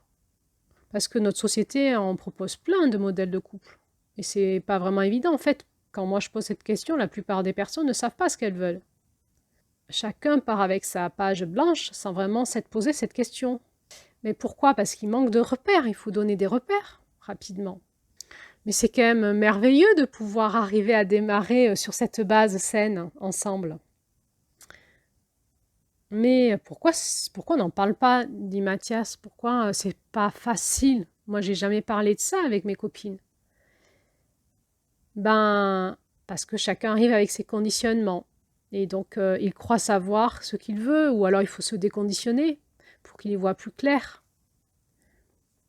Et puis, il y a toujours en sous-jacent le modèle patriarcat sur lequel on se base, et qu'on est encore en train de déconstruire. Tu vois, moi, au cabinet, j'essaye de redonner cette colonne vertébrale au couple, ce repère, cette structure. Il y a des questions essentielles que l'on propose aux personnes. Par exemple, une question toute bête. Qu'est-ce que vraiment aimer dans mon couple? Et la plupart des gens ne savent pas répondre à cette question. Qu'est-ce que c'est que aimer dans mon couple? Est-ce que l'amour est au centre de votre couple? Est-ce que ça fait partie de votre projet de couple? Et la plupart des personnes au cabinet ouvrent des grands yeux. Ils ne s'étaient jamais posé cette question. C'est plus ou moins implicite parce que le couple, il démarre avec des hormones, avec l'état amoureux, puis après, quand les hormones s'arrêtent, c'est fini, on n'a pas parlé de tout ça. Et puis une fois qu'on s'est posé ces questions, il y a aussi une autre question qui est intéressante, c'est comment mieux nourrir ma relation dans mon couple, comment la nourrir, cette relation, pour qu'elle s'épanouisse, qu'elle dure. Cette relation de couple, comment la nourrir pour qu'elle s'épanouisse et qu'elle dure. Mais c'est technique, c'est pratico-pratique. Et aussi tout en gardant ma part de liberté dont j'ai besoin en tant qu'individu dans un couple. Comment on va faire? Mathias le regardait avec intensité, il semblait être un peu agité à l'intérieur de lui. Elle voyait qu'il réfléchissait à tout ça et qu'il aurait bien voulu avoir tout de suite une séance de coaching. Adeline adorait parce que ça y est, il avait démarré. Il allait réfléchir à tout ça et peut-être qu'il allait sortir de son vœu de célibat. Et puis il finit par s'exclamer. Mais c'est vrai, tout le monde est perdu. Tout le monde essaye des modèles de couple. Personne ne sait où il va. Oui, dit Adeline. Et puis finalement, on peut voir qu'il n'y a pas tant de modèles de couple que ça. En fait, on dit que chacun crée son couple comme il veut, c'est vrai. Mais en général, qu'est-ce qu'on voit comme modèle de couple? On voit le CDD, le couple à durée déterminée. On voit le couple polyamoureux ou les CDD qui s'enchaînent rapidement, les relations multiples. Après, on voit le CDI à court terme, on va dire, il y a un engagement de 5 à 10 ans avec voilà, possibilité de rupture, de divorce. Il y a ceux qui essayent de s'engager dans un CDI à long terme. Et donc oui, il y a ces relations multiples. Ça peut être donc les polyamoureux ou les trouples ou ces CDD où on enchaîne les relations parce qu'on pense qu'il faut vivre avec plusieurs personnes différentes pour s'enrichir. Et donc, il ne faut pas rester longtemps avec la même personne. Et puis, il y a les couples engagés. Aujourd'hui, on dit exclusifs, qui essayent de durer, de tenir dans la durée. Alors, c'est vrai que dire aux couples en démarrage, eh ben, créez le couple que vous voulez, vous verrez bien, ça aide pas à structurer. Et c'est vrai qu'aujourd'hui, on a assez de recul pour savoir en gros ce qui fonctionne, ce qui fonctionne pas en général dans la société et les risques que l'on prend sur tel ou tel couple. Par exemple, moi j'observe que dans ces relations qui sont dites ouvertes, ces relations polyamoureuses ou polysexuelles, on voit que ça fonctionne peut-être un temps, c'est vrai, mais très rapidement, elles sont rattrapées par les tensions, des incompréhensions. Finalement, le cadre qui se voulait clair au départ devient flou à un moment et il y a quelqu'un qui va souffrir de là-dedans. Il y en a un qui se met à décrocher, qui ne se sent plus à la bonne place, qui parfois se sent déconsidéré ou même trahi.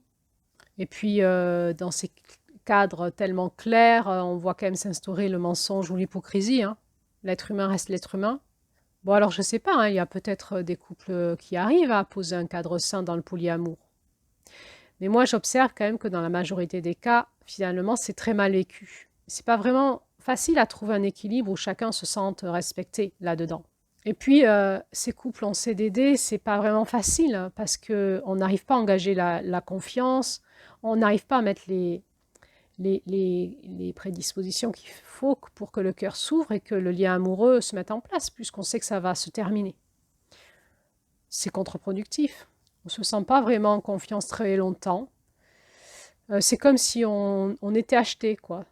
On nous a achetés et on nous a choisis, et jusqu'à qu'on ne plaise plus ou qu'on s'ennuie et que ça vibre plus, puis après on se fait jeter à la poubelle. Ben, c'est pas du tout fait pour nous ouvrir le cœur, hein, ça nous ferme le cœur. Ça détruit la qualité du lien. Et dans ces couples en CDD, on n'accepte pas justement ce processus de transformation propre à la relation et à l'amour. Donc on accepte implicitement l'idée que le lien va s'arrêter, et on ne fait pas vraiment d'efforts, voire même on se protège. Et puis au lieu d'alimenter ce lien affectif, d'alimenter l'ouverture du cœur, d'alimenter l'intelligence du cœur, qu'est-ce qu'on fait? On laisse le lien dépérir et puis après on va justifier le fait que bon, maintenant c'est fini, il n'y a plus d'amour entre nous, on se sépare. C'est vraiment une catastrophe pour le cœur, ça. Adeline avait remarqué que Mathias avait repris son air dégoûté. Manifestement, ce genre de société ne lui convenait pas. Alors elle lui demanda « Mais toi, Mathias, excusez-moi, vous, Mathias, c'est quoi votre rêve ?» dans le couple. Il la regarda un peu troublé et lui dit « Je n'ai plus de rêve. Moi, j'avais mis une croix en me disant « On verra plus tard, je suis mieux comme ça maintenant, tout seul. » Moi, j'ai eu 2 histoires amoureuses, je me suis beaucoup donnée, je les ai beaucoup aimées, j'y ai beaucoup cru. Je me suis beaucoup investie dans le lien, ça s'est mal fini, j'ai pas compris. J'en suis ressortie blessée, j'ai plus envie. Moi, je comprends pas les flammes. Je me suis dit que je comprenais pas les femmes. Je suis un peu dégoûtée de tout ce que me racontent mes amis qui font avec les femmes. Je ne comprends pas non plus les hommes. Et puis voilà, je me suis mis à faire du sport. Mais bon, continuez, là, ça m'intéresse, tout ce que vous me racontez. J'apprends beaucoup de choses avec vous. Donc, il y a quoi encore comme type de couple? Bah, après, il y a le CDI, donc avec cette possibilité de rompre à court ou moyen terme. C'est-à-dire, il y a l'idée quand même qu'on s'engage et si ça marche, on continuera ensemble. Donc, on ne ferme pas déjà dès le départ. Mais avec l'idée que si ça ne marche pas, on s'arrêtera aussi. Puis on peut même se marier et puis divorcer rapidement derrière. Et puis, c'est la plupart des couples, ils sont là-dedans. Et puis, du coup, qu'est-ce qui se passe? On enchaîne des divorces, on enchaîne des couples. Parfois, c'est au deuxième couple qu'on finit par comprendre comment se passe l'intelligence du cœur, de l'amour, et puis ça va nous transformer et on va juste vivre deux couples. Parfois, on en vit plusieurs, et c'est au bout de plusieurs couples qu'on finit par comprendre, mais personne ne nous l'avait dit, qu'on comprend comment fonctionne l'intelligence du cœur. Mais le problème, c'est que c'est les ruptures. On ne sort pas indemne des ruptures, ça fait mal. Parce que souvent, il y a toujours quelqu'un dans le couple qui a investi plus que l'autre, qui a ouvert son cœur, qui a fondé des espoirs sur la famille. Et puis, il y a les enfants aussi. Et puis, il y a ces familles recomposées où les enfants s'attachent au beau-père ou à la belle-mère. Et puis, quand on se sépare à nouveau, ça fait encore des ruptures de lien pour aussi les enfants qui sont en rupture de lien avec leurs parents. Mais ils les voient souvent, il y a des gardes alternés aujourd'hui. Mais le beau-père ou la belle-mère, ils ne les voient plus, alors qu'ils s'y sont attachés. Donc ça fait des ruptures de liens et ça fait mal à l'intelligence du cœur. Ça fait mal à notre société, à nos générations, à l'humanité. Bon, et puis il y a aussi ceux qui font les mauvais choix. C'est la question, elle est là, finalement, s'il y en a une. C'est quand, comment on sait quand quelque chose prend avec une personne. Est-ce que c'est juste des hormones, du désir sexuel? Est-ce que c'est juste notre besoin affectif qui y répond, ou est-ce que c'est un choix du cœur? Et est-ce qu'on sent que avec cette personne, on a envie d'aller plus loin, d'ouvrir notre cœur, de nous investir et de faire ce chemin-là, du lien affectif avec cette personne? Donc, la question, c'est aussi de savoir choisir les personnes avec qui on va investir, on va taper aux portes du cœur, avec qui on va investir du lien affectif. Et puis, certaines font le mauvais choix parce que ça ne marchera pas, parce que la personne peut être toxique, parce qu'elles ne vont pas réussir à développer, par exemple, les 4 piliers fondamentaux d'un couple, et donc ça ne va pas fonctionner. Donc, il faut qu'il y ait des prédispositions quand même pour que ça fonctionne. Il faut savoir choisir avec qui on va investir du lien affectif, au-delà de l'appel sexuel du départ ou du désir. Et d'abord, pourquoi on répondrait à un désir sexuel et à de l'intimité déjà, alors que notre cœur, il n'a pas dit oui ou non et qu'on ne connaît pas la personne. Souvent, on ne se laisse pas le temps de se découvrir. On ne se laisse pas le temps, on rentre tout de suite dans l'intime, et ça aussi, ça fait du mal. Ça crée de l'attachement et parfois aussi des blessures de se sentir beaucoup, pour les femmes qui se sentent des objets sexuels, et puis quand ça ne plaît plus aux hommes, elles sont virées. Et la femme, elle a une intuition sexuelle, elle a une intelligence sexuelle qui n'est pas la même que l'homme, et ça casse les femmes dans leur puissance du féminin, ça. Alors oui, quand on n'est pas avec les bonnes personnes, évidemment qu'il va falloir arrêter, parce qu'on se fait du mal aussi. Mais la difficulté, quand on est thérapeute de couple, c'est de ne pas dire aux gens qu'ils sont avec une personne toxique quand ils arrivent à un état de crise et qu'ils expliquent leur dispute de couple. Pourquoi? Parce que oui, c'est toxique des disputes de couple chez tout le monde. Mais la difficulté pour un thérapeute, c'est de voir s'il y a une possibilité d'amour, de connexion émotionnelle, de cœur à cœur, si elle est là, si elle a été, ou si elle voudrait démarrer.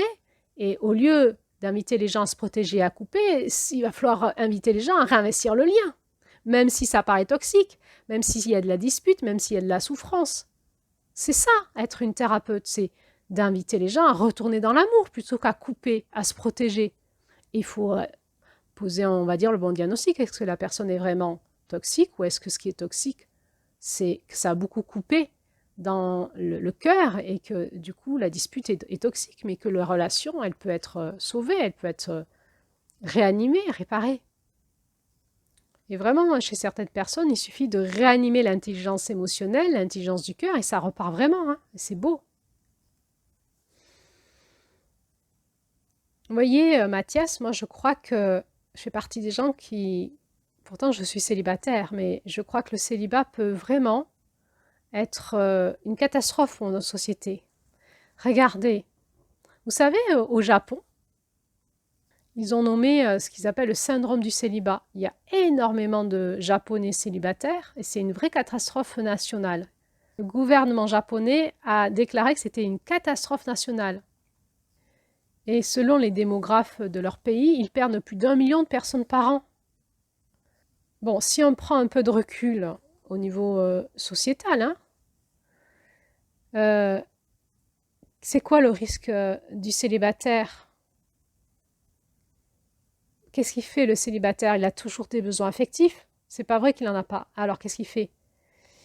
Eh bien, il se réfugie dans le virtuel, dans les réseaux sociaux, les films, les jeux vidéo. Et puis ça marche. Ça comble son besoin affectif et il survit. Et il se trouve pas si mal que ça, surtout s'il a eu des relations compliquées avant. Mais en réalité, c'est une catastrophe de confier nos rapports amoureux à la technologie. Et puis va arriver maintenant l'intelligence artificielle qui nous créera un amoureux virtuel, hein, ou une amoureuse virtuelle. Et puis la pornographie, et puis plein de choses en fait. Comment on s'adapte en tant que célibataire? Bien sûr qu'on a nos besoins affectifs. Alors ça va faire décharger notre cerveau émotionnel. C'est un petit peu comme si on venait de le vivre. On regarde des films romantiques, ça nous fait du bien. Mais c'était virtuel. Et puis on va vers ces sites de rencontres, on va échanger avec tout un tas d'hommes ou de femmes. Et moi je vois au cabinet, hein, les gens ils se sentent vite souillés ou abîmés, hein. Ils ont même l'impression d'avoir perdu une part d'eux-mêmes, hein, dans ces rencontres. Et puis on va du coup mettre en place l'idée qu'il faut mettre en place un listing de types de personnes types qu'on voudrait rencontrer. Ben, on voit que dans la société, tout le monde a les mêmes critères, hein. En gros, c'est qu'il soit grand, beau, riche, intelligent. Et donc, on arrive dans une société stéréotypée où tous les mêmes hommes veulent le même type de femme et toutes les mêmes femmes veulent le même type d'homme. On est dans Barbie et Ken. Alors que l'amour,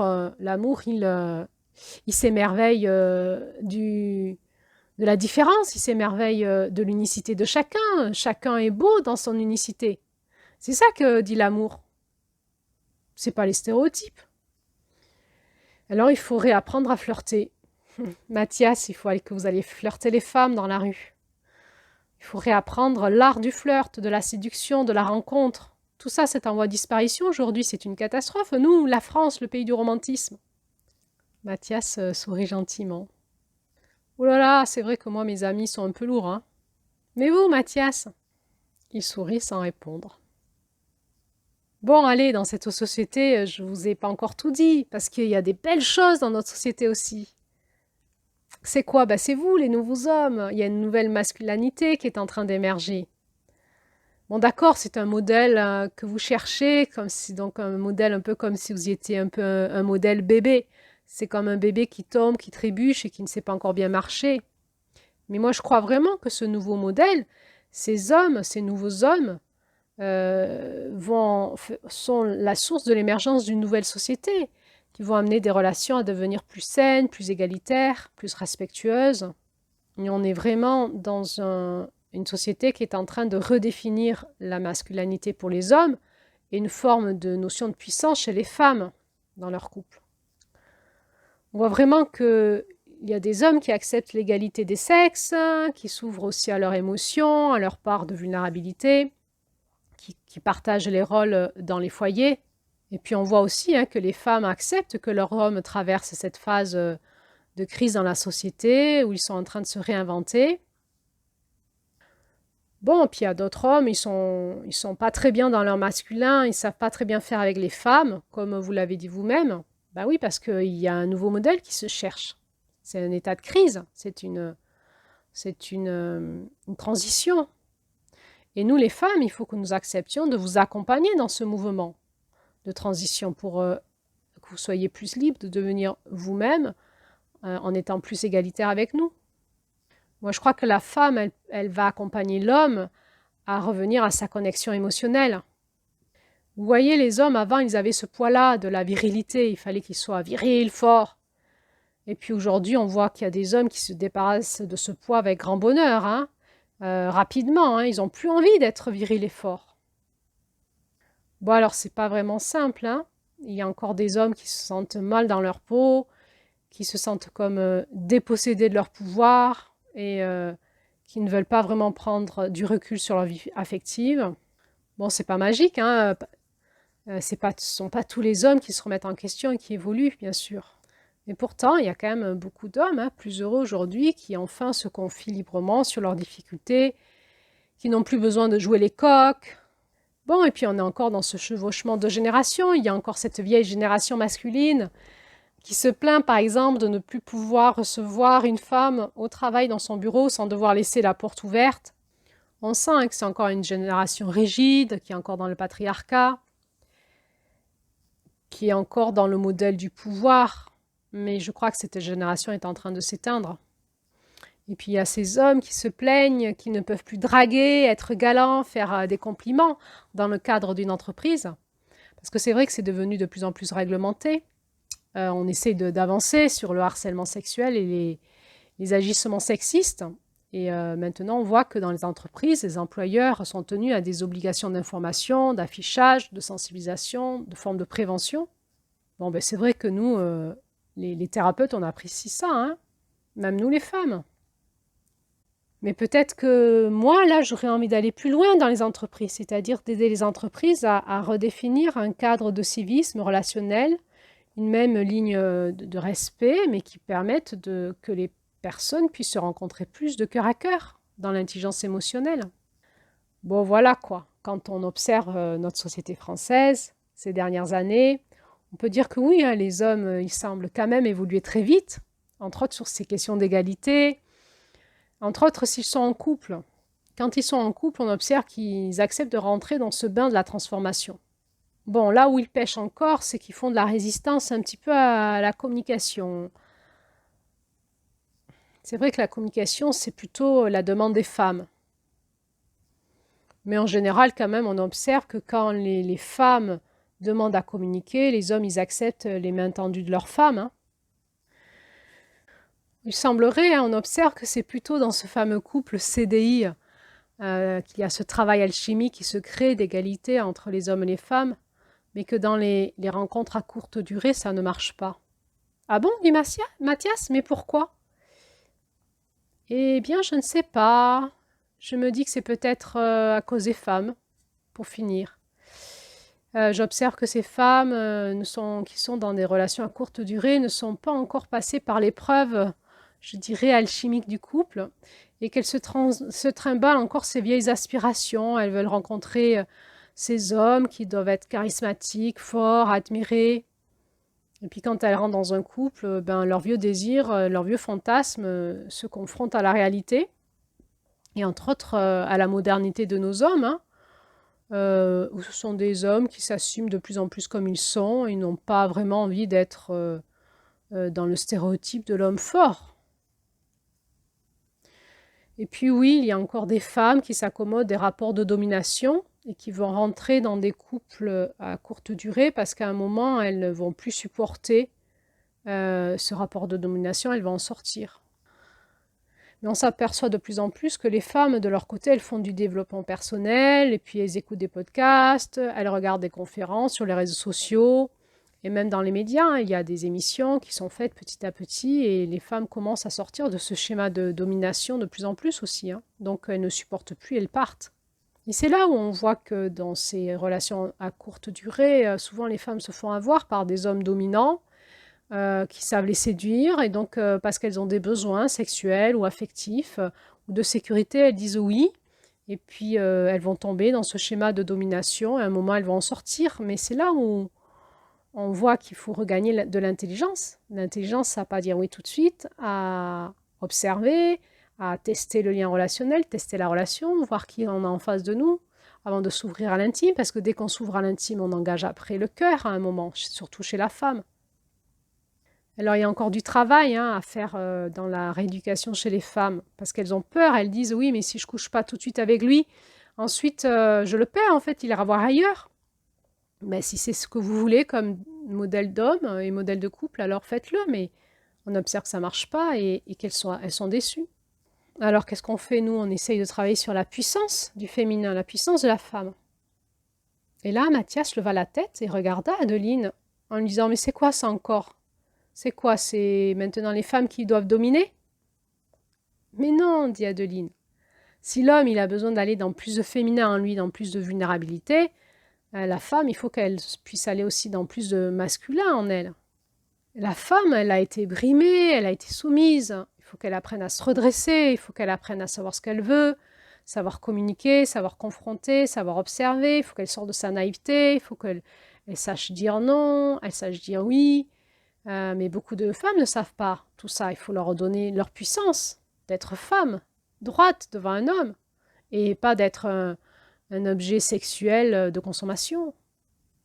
Parce que là, c'est pas le cœur qu'on casse, mais c'est notre utérus. Mais ça, c'est un autre sujet. Mathias, je ne vais pas vous en parler aujourd'hui. Parce que nous, les femmes, on a une intelligence dans notre utérus, comme dans le cœur. Il y a toute une intelligence dans l'utérus. Et chaque fois qu'on couche avec un homme et que ce n'est pas une relation d'amour, eh ben, ça casse notre intelligence de l'utérus. Et c'est catastrophique pour l'humanité. Alors, les femmes doivent travailler leur puissance, c'est aussi leur puissance sexuelle, leur puissance de discernement, leur puissance de positionnement, leur puissance de savoir dire non, leur puissance de savoir aussi créer du lien affectif pour amener l'homme dans une autre forme de relation que sexuelle, en tout cas au démarrage. Elles attendent trop souvent de l'homme encore aujourd'hui. Elles se plaignent après qu'ils ne sont pas ci, qu'ils ne sont pas ça. Mais elles-mêmes, elles ne sont pas redressées, elles ne sont pas dans leur puissance. Elles ne sont pas vraiment des femmes. Elles sont comme encore des petites filles ou des femmes sous emprise ou soumises. Vous voyez? Et entre autres, moi je crois qu'il faut sortir les femmes des applications de rencontres où il y a quand même souvent, c'est aussi là quand même qu'il y a beaucoup d'hommes qui sont des prédateurs et qui veulent profiter pour un soir. Ou voilà, on rencontre des belles personnes aussi, mais c'est quand même un espace où il y a beaucoup d'hommes qui n'ont pas ces qualités pour pouvoir établir avec eux un lien de qualité de cœur. Alors il faut que les femmes se réapproprient aussi l'espace de la rue, des bars, et puis qu'elles sachent flirter aussi, qu'elles aillent elles-mêmes flirter dans la rue, dans un café. Et là, on rentre dans ce que j'appelle regagner, récupérer le romantisme moderne. Elles sont pas obligées. C'est quoi le romantisme? C'est passer par les émotions. Elles sont pas obligées de dire oui. Pour le premier soir, elles peuvent se sentir libres dans leur sexualité. Elles ne sont pas obligées de dire oui, mais elles peuvent, ça ne les empêche pas de flirter. C'est pas parce qu'elles flirtent ou qu'elles séduisent qu'elles vont coucher. Elles peuvent être protégées là-dedans, tout en investissant les émotions, le cœur, la joie de la rencontre. Et puis à un moment, si avec quelqu'un ça matche plutôt bien, dans leur puissance, prendre du recul, essayer de discerner quel type d'homme on a, et puis pas engager du lien sexuel tant qu'elles ne sont pas assurées que cet homme, que leur cœur dit oui à ce type d'homme. Alors, vous voyez, Mathias, je crois qu'il faut vraiment qu'on sorte de ces relations de consommation, qu'elles soient du lien affectif. On consomme quoi dans les relations de consommation? Le lien affectif, mais aussi la relation sexuelle. Et ça casse quoi? Mais ça casse une intelligence, l'intelligence du cœur et l'intelligence sexuelle. Et comme l'être humain, il n'est pas intelligent, il n'a pas développé ses intelligences, ou il les a perdues, il ne se rend même pas compte qu'il est en train de s'autodétruire. Parce que la femme détient l'intelligence sexuelle. Il ne faut pas la casser, il faut aller l'explorer. Il faut que la femme reprenne son pouvoir là-dessus. Alors voilà, il faut qu'on sorte de cette société de consommation où l'amour et le lien affectif n'existent pas. Et on est comme dans une marchandisation du monde. Et c'est probablement pour ça que nos relations amoureuses et même nos relations humaines se dégradent aujourd'hui. On est dans une forme de capitalisme de l'humain de partout. Moi, je crois qu'il existe en nous un être intérieur puissant, rempli d'amour, d'intelligence et qui hurle son besoin d'être en lien avec l'autre et d'être aimé. Et d'être aimé pour notre caractère unique. Pas pour rentrer dans un modèle stéréotypé. Par exemple, ces femmes qui vont s'habiller, qui doivent se maquiller ou doivent toutes s'habiller pareil pour plaire aux hommes. Non. Que chacun de nous soit en lien avec notre unicité, notre joie d'être comme on est et de savoir qu'on va être aimé là-dedans. Pourquoi, demanda Mathias, on a tant besoin d'être en lien, comme vous le dites? Eh bien, parce que c'est avec l'autre, quand on est en lien, que le processus de transformation commence. C'est pas tout seul, c'est avec l'autre. L'autre, il nous extrait vraiment de nous-mêmes, il nous amène ailleurs. Bon, vous voyez, on a plutôt parlé de ce qui n'allait pas, mais il y a aussi des belles choses dans notre société. Il y a aussi des couples qui restent ensemble. On a parlé de 50% de couples qui se séparent, mais il y a aussi 50% de couples qui restent ensemble. Et là-dedans, il y a vraiment des couples heureux. Bon, ils ne s'en vantent pas, ils ne viennent pas au cabinet, ils ne le crient pas sur tous les toits. Mais parfois, on a de tellement beaux témoignages. Il faut écouter ces témoignages parce que ça nous fait du bien, ça nourrit notre espoir, ils nous montrent comment faire, ils sont inspirants, ils nous montrent le chemin. Et alors moi, je suis à chaque fois vraiment impressionnée par la force de l'amour de leur union. Hein, c'est l'union que l'amour a apportée parce que parfois ils ont traversé d'énormes obstacles. Ils ont eu aussi d'énormes crises de couple. Certains ont vraiment traversé des choses affreuses qui auraient dû les séparer, les bannir. Mais on voit dans leurs témoignages que la force de leur amour a été indestructible. Et vous voyez, moi, quand j'entends ces témoignages sur l'amour, je suis frappée par ce mystère de l'amour. À chaque fois, dans les témoignages, on voit que les personnes, ils ont mis en place toutes ces conditions nécessaires pour que l'amour puisse advenir et entretenir ce lien d'amour entre eux et le faire fructifier malgré les adversités de la vie. Et l'amour a été plus fort que tout. Vous voyez, moi, Mathias, je crois que s'il reste dans ce monde de la magie, eh bien, c'est bien dans l'amour. Et vous voyez, je crois que l'amour, il peut se réanimer, même si on a eu plein de ruptures amoureuses, même si on a l'impression que c'est fini, il peut toujours se réanimer. C'est étrange, parfois on côtoie une personne pendant longtemps et subitement elle devient belle pour nous, lumineuse, radieuse et on tombe amoureux. Ça arrive ça aussi. Vous voyez, moi je crois qu'aujourd'hui on œuvre beaucoup pour préserver notre planète, mais préserver notre planète, c'est aussi préserver l'être humain. On apprend aujourd'hui à mieux respecter la terre, les arbres, les plantes, les animaux, mais il faut aussi apprendre à préserver ce qui reste de radieux en nous, de désirable, de désiré, de désirant. Il faut qu'on apprenne à préserver notre conscience de notre beauté intérieure, et c'est tout un art.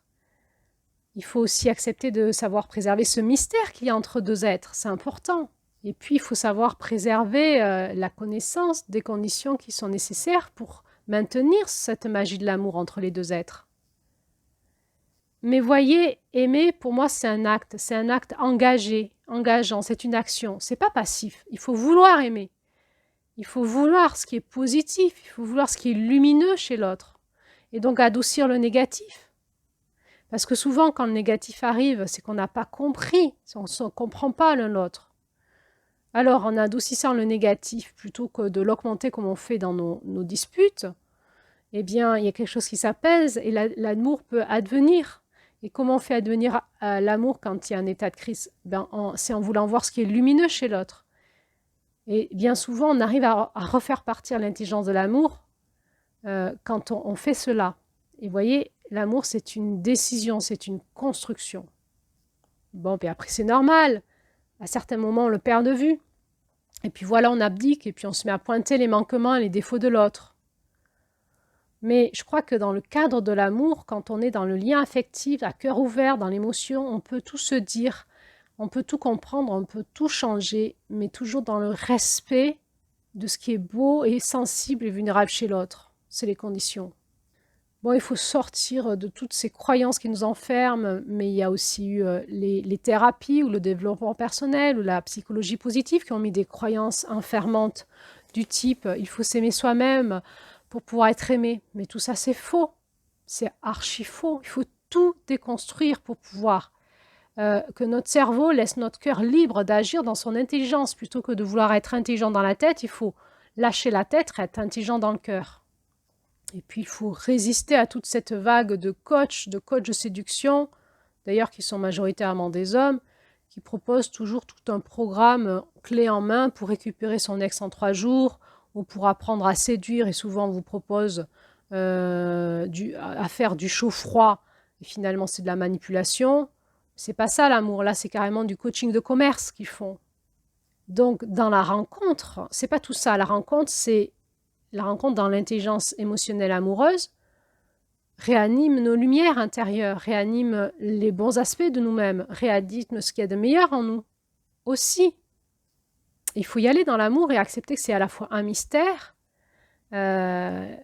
qui est en nous et qu'on a tous, et c'est à la fois aussi une équation à résoudre entre deux personnes, mais c'est aussi à la fois une intelligence. Il va falloir comprendre comment ça fonctionne pour pouvoir l'accompagner et la cultiver. Et aller voir, au contraire, qu'est-ce qui en nous fait qu'on coupe cette intelligence, on coupe la circulation d'amour, et que du coup, le mystère et la magie s'arrêtent. Et puis surtout, il va falloir accepter que l'amour, c'est comme la vie, c'est un phénomène de balancier, et ça alterne entre des moments faciles, agréables, et des moments plus incertains, voire négatifs, que dans l'amour, il y a des moments d'amour et des moments de non-amour. Et c'est normal. On ne va pas couper juste parce qu'on est dans un moment de non-amour. C'est comme si chaque fois que dans la vie, c'était plus dur, on se suicidait. C'est débile. On sait très bien que ça va repartir, qu'il y a des moments où on est plus dans la vie, on a moins le moral, on a plus de peur, c'est plus difficile, mais que ça va repartir. Et dans l'amour, c'est pareil. C'est pas parce qu'on on sent que c'est moins bon actuellement qu'on se sépare. Il faut accepter ce mouvement de balancier. Et puis peut-être qu'il faut accepter l'idée que aimer prend toute une vie, que savoir aimer prend toute une vie. Et qu'on progresse grâce à l'autre et l'autre grâce à soi. Et dans le lien, dans l'alchimie, dans la transformation que le lien crée. Mais le lien est créé, cette alchimie. Pas que par la puissance de la magie, de la beauté, mais aussi par nos frottements, par nos différences. Ce sont nos différences qui nous tirent de nous-mêmes et qui nous font avancer, qui nous font voir la vie d'un autre angle et qui nous amènent d'autres potentiels. Mais parfois, ça crée du frottement, parce qu'en nous, ça peut créer un sentiment d'insécurité d'aller dans l'intelligence de l'autre. Et pourtant, grâce à l'autre, on progresse. Et puis, il faut aussi apprendre à gérer les crises de couple. Ça s'apprend. On sait gérer les crises de couple. Ça s'apprend. Comme on apprend à gérer des crises financières ou la crise de l'adolescence, où on apprend les différentes étapes de développement d'un enfant, on apprend à gérer nos crises de couple. Ça s'apprend. Vous faites comment demanda Mathias. Oh non, mais Mathias, là, je crois que l'heure tourne. Je suis passionnée, vous avez vu, hein, quand je parle. Oui, mais vous êtes aussi passionnante. Et oui, mais là, si je commence à vous raconter comment on fait pour aider un couple à gérer sa crise, on en a encore pour trop longtemps. Ben, il faut consulter des personnes qui vous conviennent et il faut y aller. Puis aussi, parfois, il y a des stages de développement pour les couples. Il existe plein de choses aujourd'hui. Il y a des livres aussi qu'on peut lire et puis se faire accompagner. Je crois que le couple a besoin d'être accompagné aujourd'hui. S'il y a bien un espace où on doit investir du coaching, c'est le couple. Parce que le couple, il est tellement pas cadré aujourd'hui qu'il a besoin d'être accompagné pour s'aider à grandir et qu'on lui redonne les clés en main de cette intelligence et qu'ensuite il puisse en autonomie grandir. Il va falloir aussi amener à réconcilier les hommes et les femmes entre eux. Là aussi, il y a du travail. Et j'imagine, dit Mathias d'un air malicieux, que vous n'allez pas m'expliquer comment. Non, Mathias, il me faudrait 3 jours de séminaire pour vous expliquer tout ça. Mais alors, demanda Mathias, pour conclure cette conversation passionnante, si vous avez quelques conseils à me donner pour sortir de mon célibat, qu'est-ce que vous direz? Eh bien, je vous dirais, Mathias, qu'il faut d'abord accepter que la rencontre est d'abord un besoin physiologique. C'est difficile de rester tout seul, alors du coup, on se met en lien avec de la technologie. Donc, il faut sortir de ça. C'est plus qu'une envie intime ou sociale, une rencontre amoureuse. C'est vraiment un besoin physiologique, c'est le besoin de se lier à un autre pour se transformer soi. Et finalement, il n'y a pas plus fort que la rencontre amoureuse qui nous transforme. D'autant plus si c'est une relation au long cours. Mais pour cela, il faut accepter de dépasser la phase de l'état amoureux, où on a plein d'hormones qui nous shootent, mais qui ce n'est pas vraiment de l'amour. Et il faut accepter d'aller dans l'alchimie de l'amour qui va générer en nous ces transformations malgré nous, de s'ouvrir à l'intelligence de l'amour, de comprendre comment ça fonctionne, de reprendre la responsabilité de nos actes, de nos paroles et de nos comportements, de reprendre la responsabilité de nos croyances conscientes et inconscientes qui vont couper l'amour, couper l'intelligence de l'amour et nous enfermer, nous et l'autre. Il faut accepter de se transformer dans ce frottement de nos deux différences, car on est différent toujours. Sortir de l'idée que c'est en travaillant sur soi qu'on sera meilleur en amour. Oui, en travaillant sur l'intelligence amoureuse, mais les blessures de l'enfance, elles font partie de l'intelligence amoureuse. On peut les travailler en parallèle, mais c'est pas pour ça qu'on va arrêter de penser qu'il faut d'abord travailler sur soi pour pouvoir ensuite avoir confiance en soi, s'aimer pour pouvoir être aimé. Non, l'amour peut arriver tout de suite, demain là, tout de suite. Il faut arrêter de vouloir le binôme parfait, il faut arrêter de vouloir la relation fluide, légère, pas se prendre la tête. Non, non. Euh, il y a une alchimie dans l'amour, ça va nous transformer, et c'est pas forcément des fois fluide et léger, c'est comme ça. Et il faut accepter aussi de se laisser surprendre par l'autre, que l'amour est un mystère qui nous amène quelque part, dans une transformation alchimique qui nous amène au plus près de notre être intérieur, là où réside l'amour en nous quand même. Il faut accepter de se rencontrer de cœur à cœur, de laisser, de manifester entre nous des empreintes émotionnelles dans nos rencontres, de comprendre que dans la relation de couple, finalement, nous allons aller explorer en nous des parties de nous qui n'ont jamais encore été explorées. On va récupérer du potentiel, ça va réveiller en nous aussi notre enfant intérieur. Et c'est bien parce qu'on rentre dans la magie de l'enfance, dans l'émerveillement, dans la spontanéité, dans l'authenticité, dans le jeu aussi, que l'amour prend. Donc il faut aussi accepter de retrouver cet état d'enfant intérieur, et parfois ça va un peu bousculer, suivant ce qu'on a vécu dans l'enfance. Il faut miser sur notre monde sensible et accepter de traverser ensemble les petites et grandes épreuves de la vie, de traverser ensemble les petits et grands choix, questionnements, doutes, et de nous autoriser, grâce à l'autre, peut-être à apprendre aussi comment être libre en soi avec l'autre. Et de surtout laisser aussi l'autre être libre avec nous. Et ça s'apprend, c'est pas évident toujours. Le laisser libre de ses rêves, de ses désirs, de sa sensibilité, de ses choix, de ses actions, tout en résolvant cette équation de l'amour qui est qu'on va pouvoir se le permettre dans un contexte qui est favorable aux deux et qui sécurise et respecte les deux. Le couple, c'est un foyer alchimique où tout le monde doit s'épanouir, même si ça travaille chacun, et ce n'est pas un espace enfermant où il y a de l'aventure, de la curiosité, ou parce que tout le monde se transforme, c'est jamais la même chose. Et de fil en aiguille, on va redéfinir progressivement nos nouveaux projets de couple pour continuer à aller de l'avant ensemble, suivant nos transformations, parce comme on change, on n'est plus les mêmes qu'avant. Donc il faut redéfinir régulièrement quel nouveau couple on est en train de devenir ensemble. Alors en réalité, l'expérience peut vraiment devenir passionnante, mais encore faut-il comprendre comment ça se passe et arrêter d'avoir ce réflexe de repli ou de couper le lien. En fait, dit Mathias, à chaque fois, donc, il faut rechoisir l'amour et réinvestir l'amour.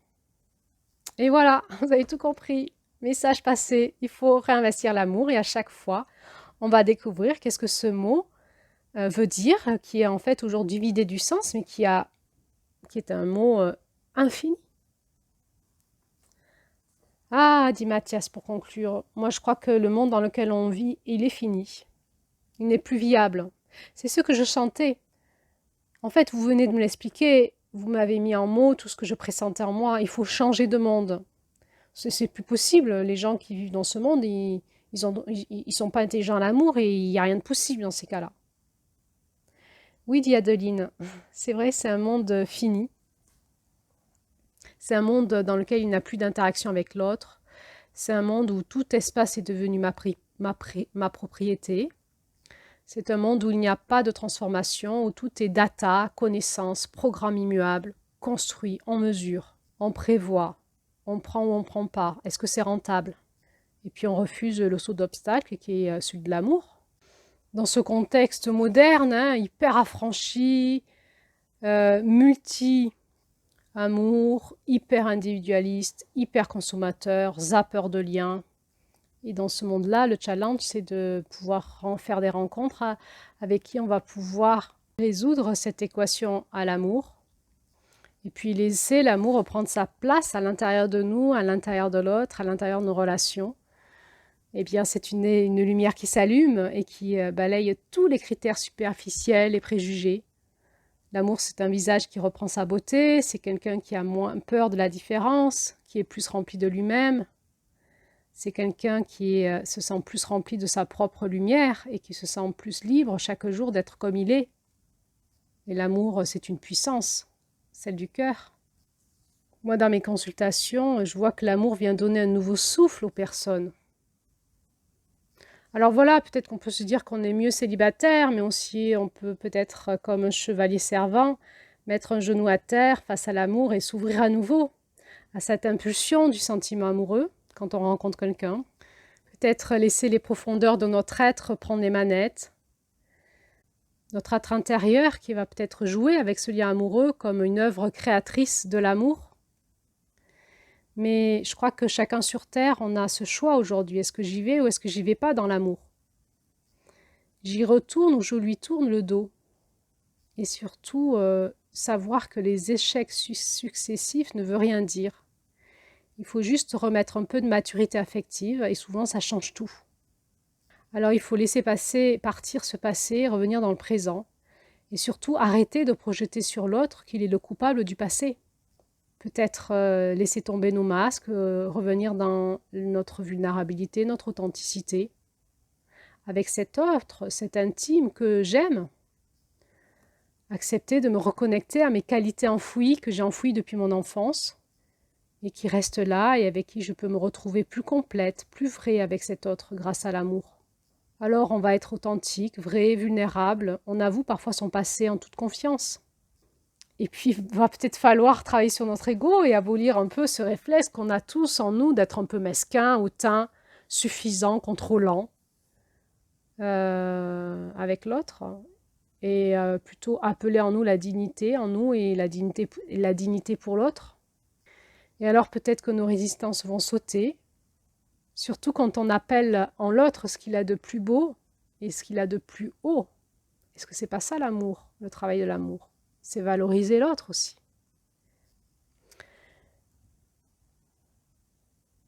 Mathias regarda Adeline. Il avait les yeux qui brillaient. Elle voyait un peu d'humidité dans ses yeux. Il était au bord des larmes. Elle lui sourit tendrement et tout d'un coup, avec ce sourire, quelque chose s'est ouvert entre eux.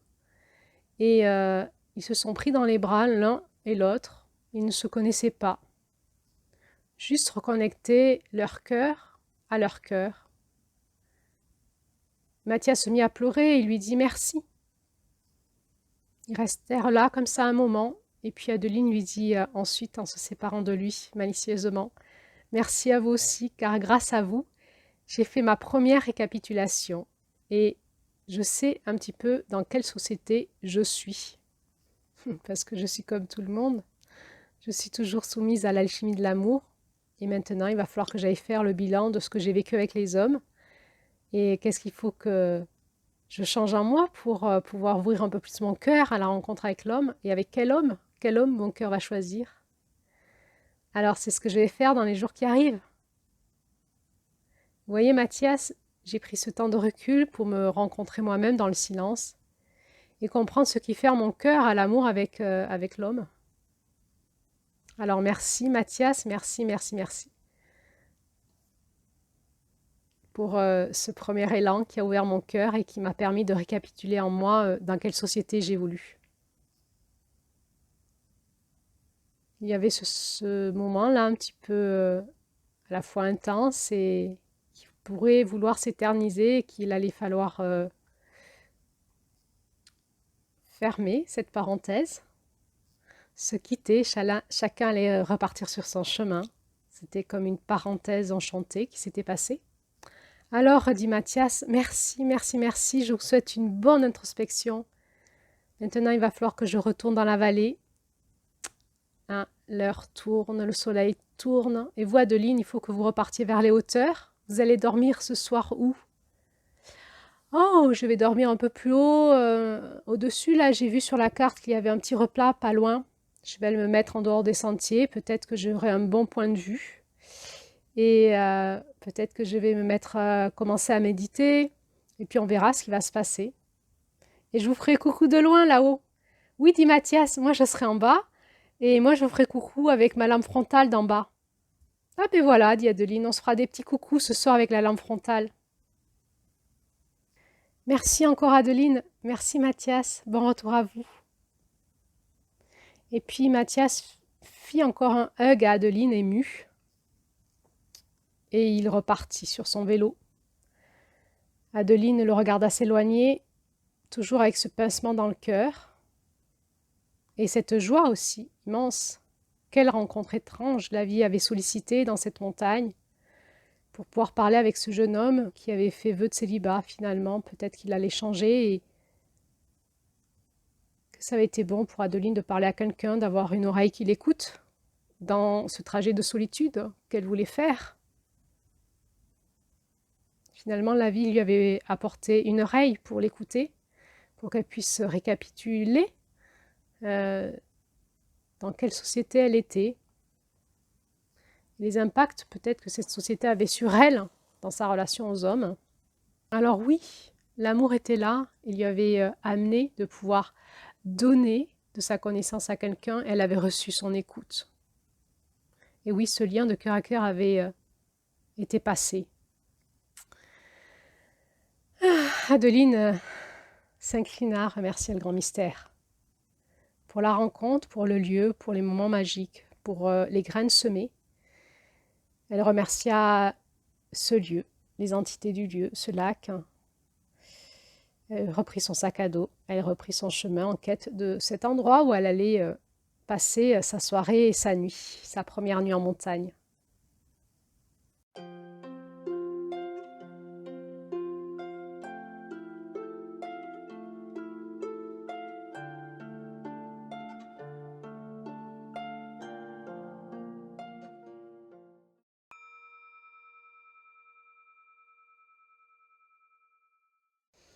Et vous qui écoutez cet audio, ce roman initiatique, où en êtes-vous dans vos croyances à l'amour? Où en êtes-vous dans votre maturité émotionnelle, dans votre maturité affective avec l'autre? Et alors moi, l'auteur de ce roman, j'en suis où dans tout ça? Eh bien, j'ai encore beaucoup à progresser et grâce à Adeline, je progresse. Elle me fait progresser, Adeline. Elle vient me chercher loin dans mon cœur.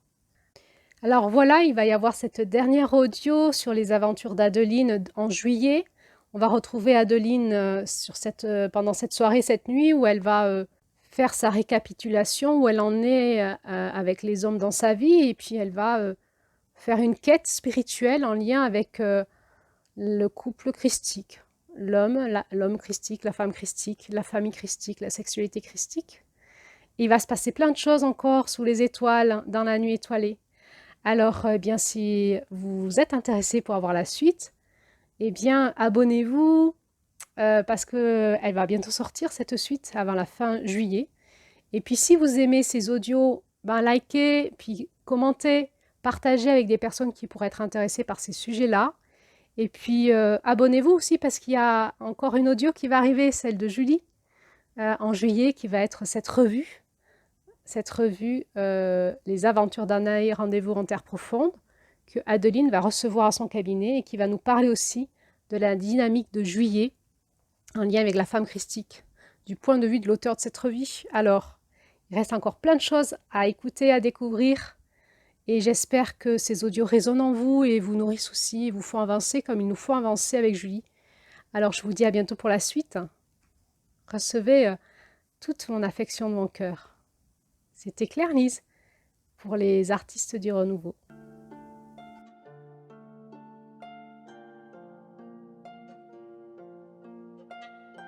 J'ai le courage d'une reine.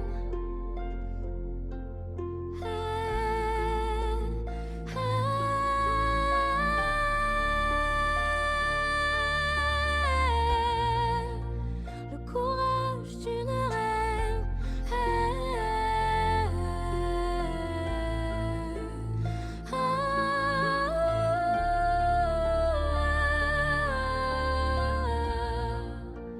Le courage d'une reine. Il était une fois, la vie nous brûle parfois. À chaque éclat de rire, j'ai gravé ton sourire. Rien que pour moi.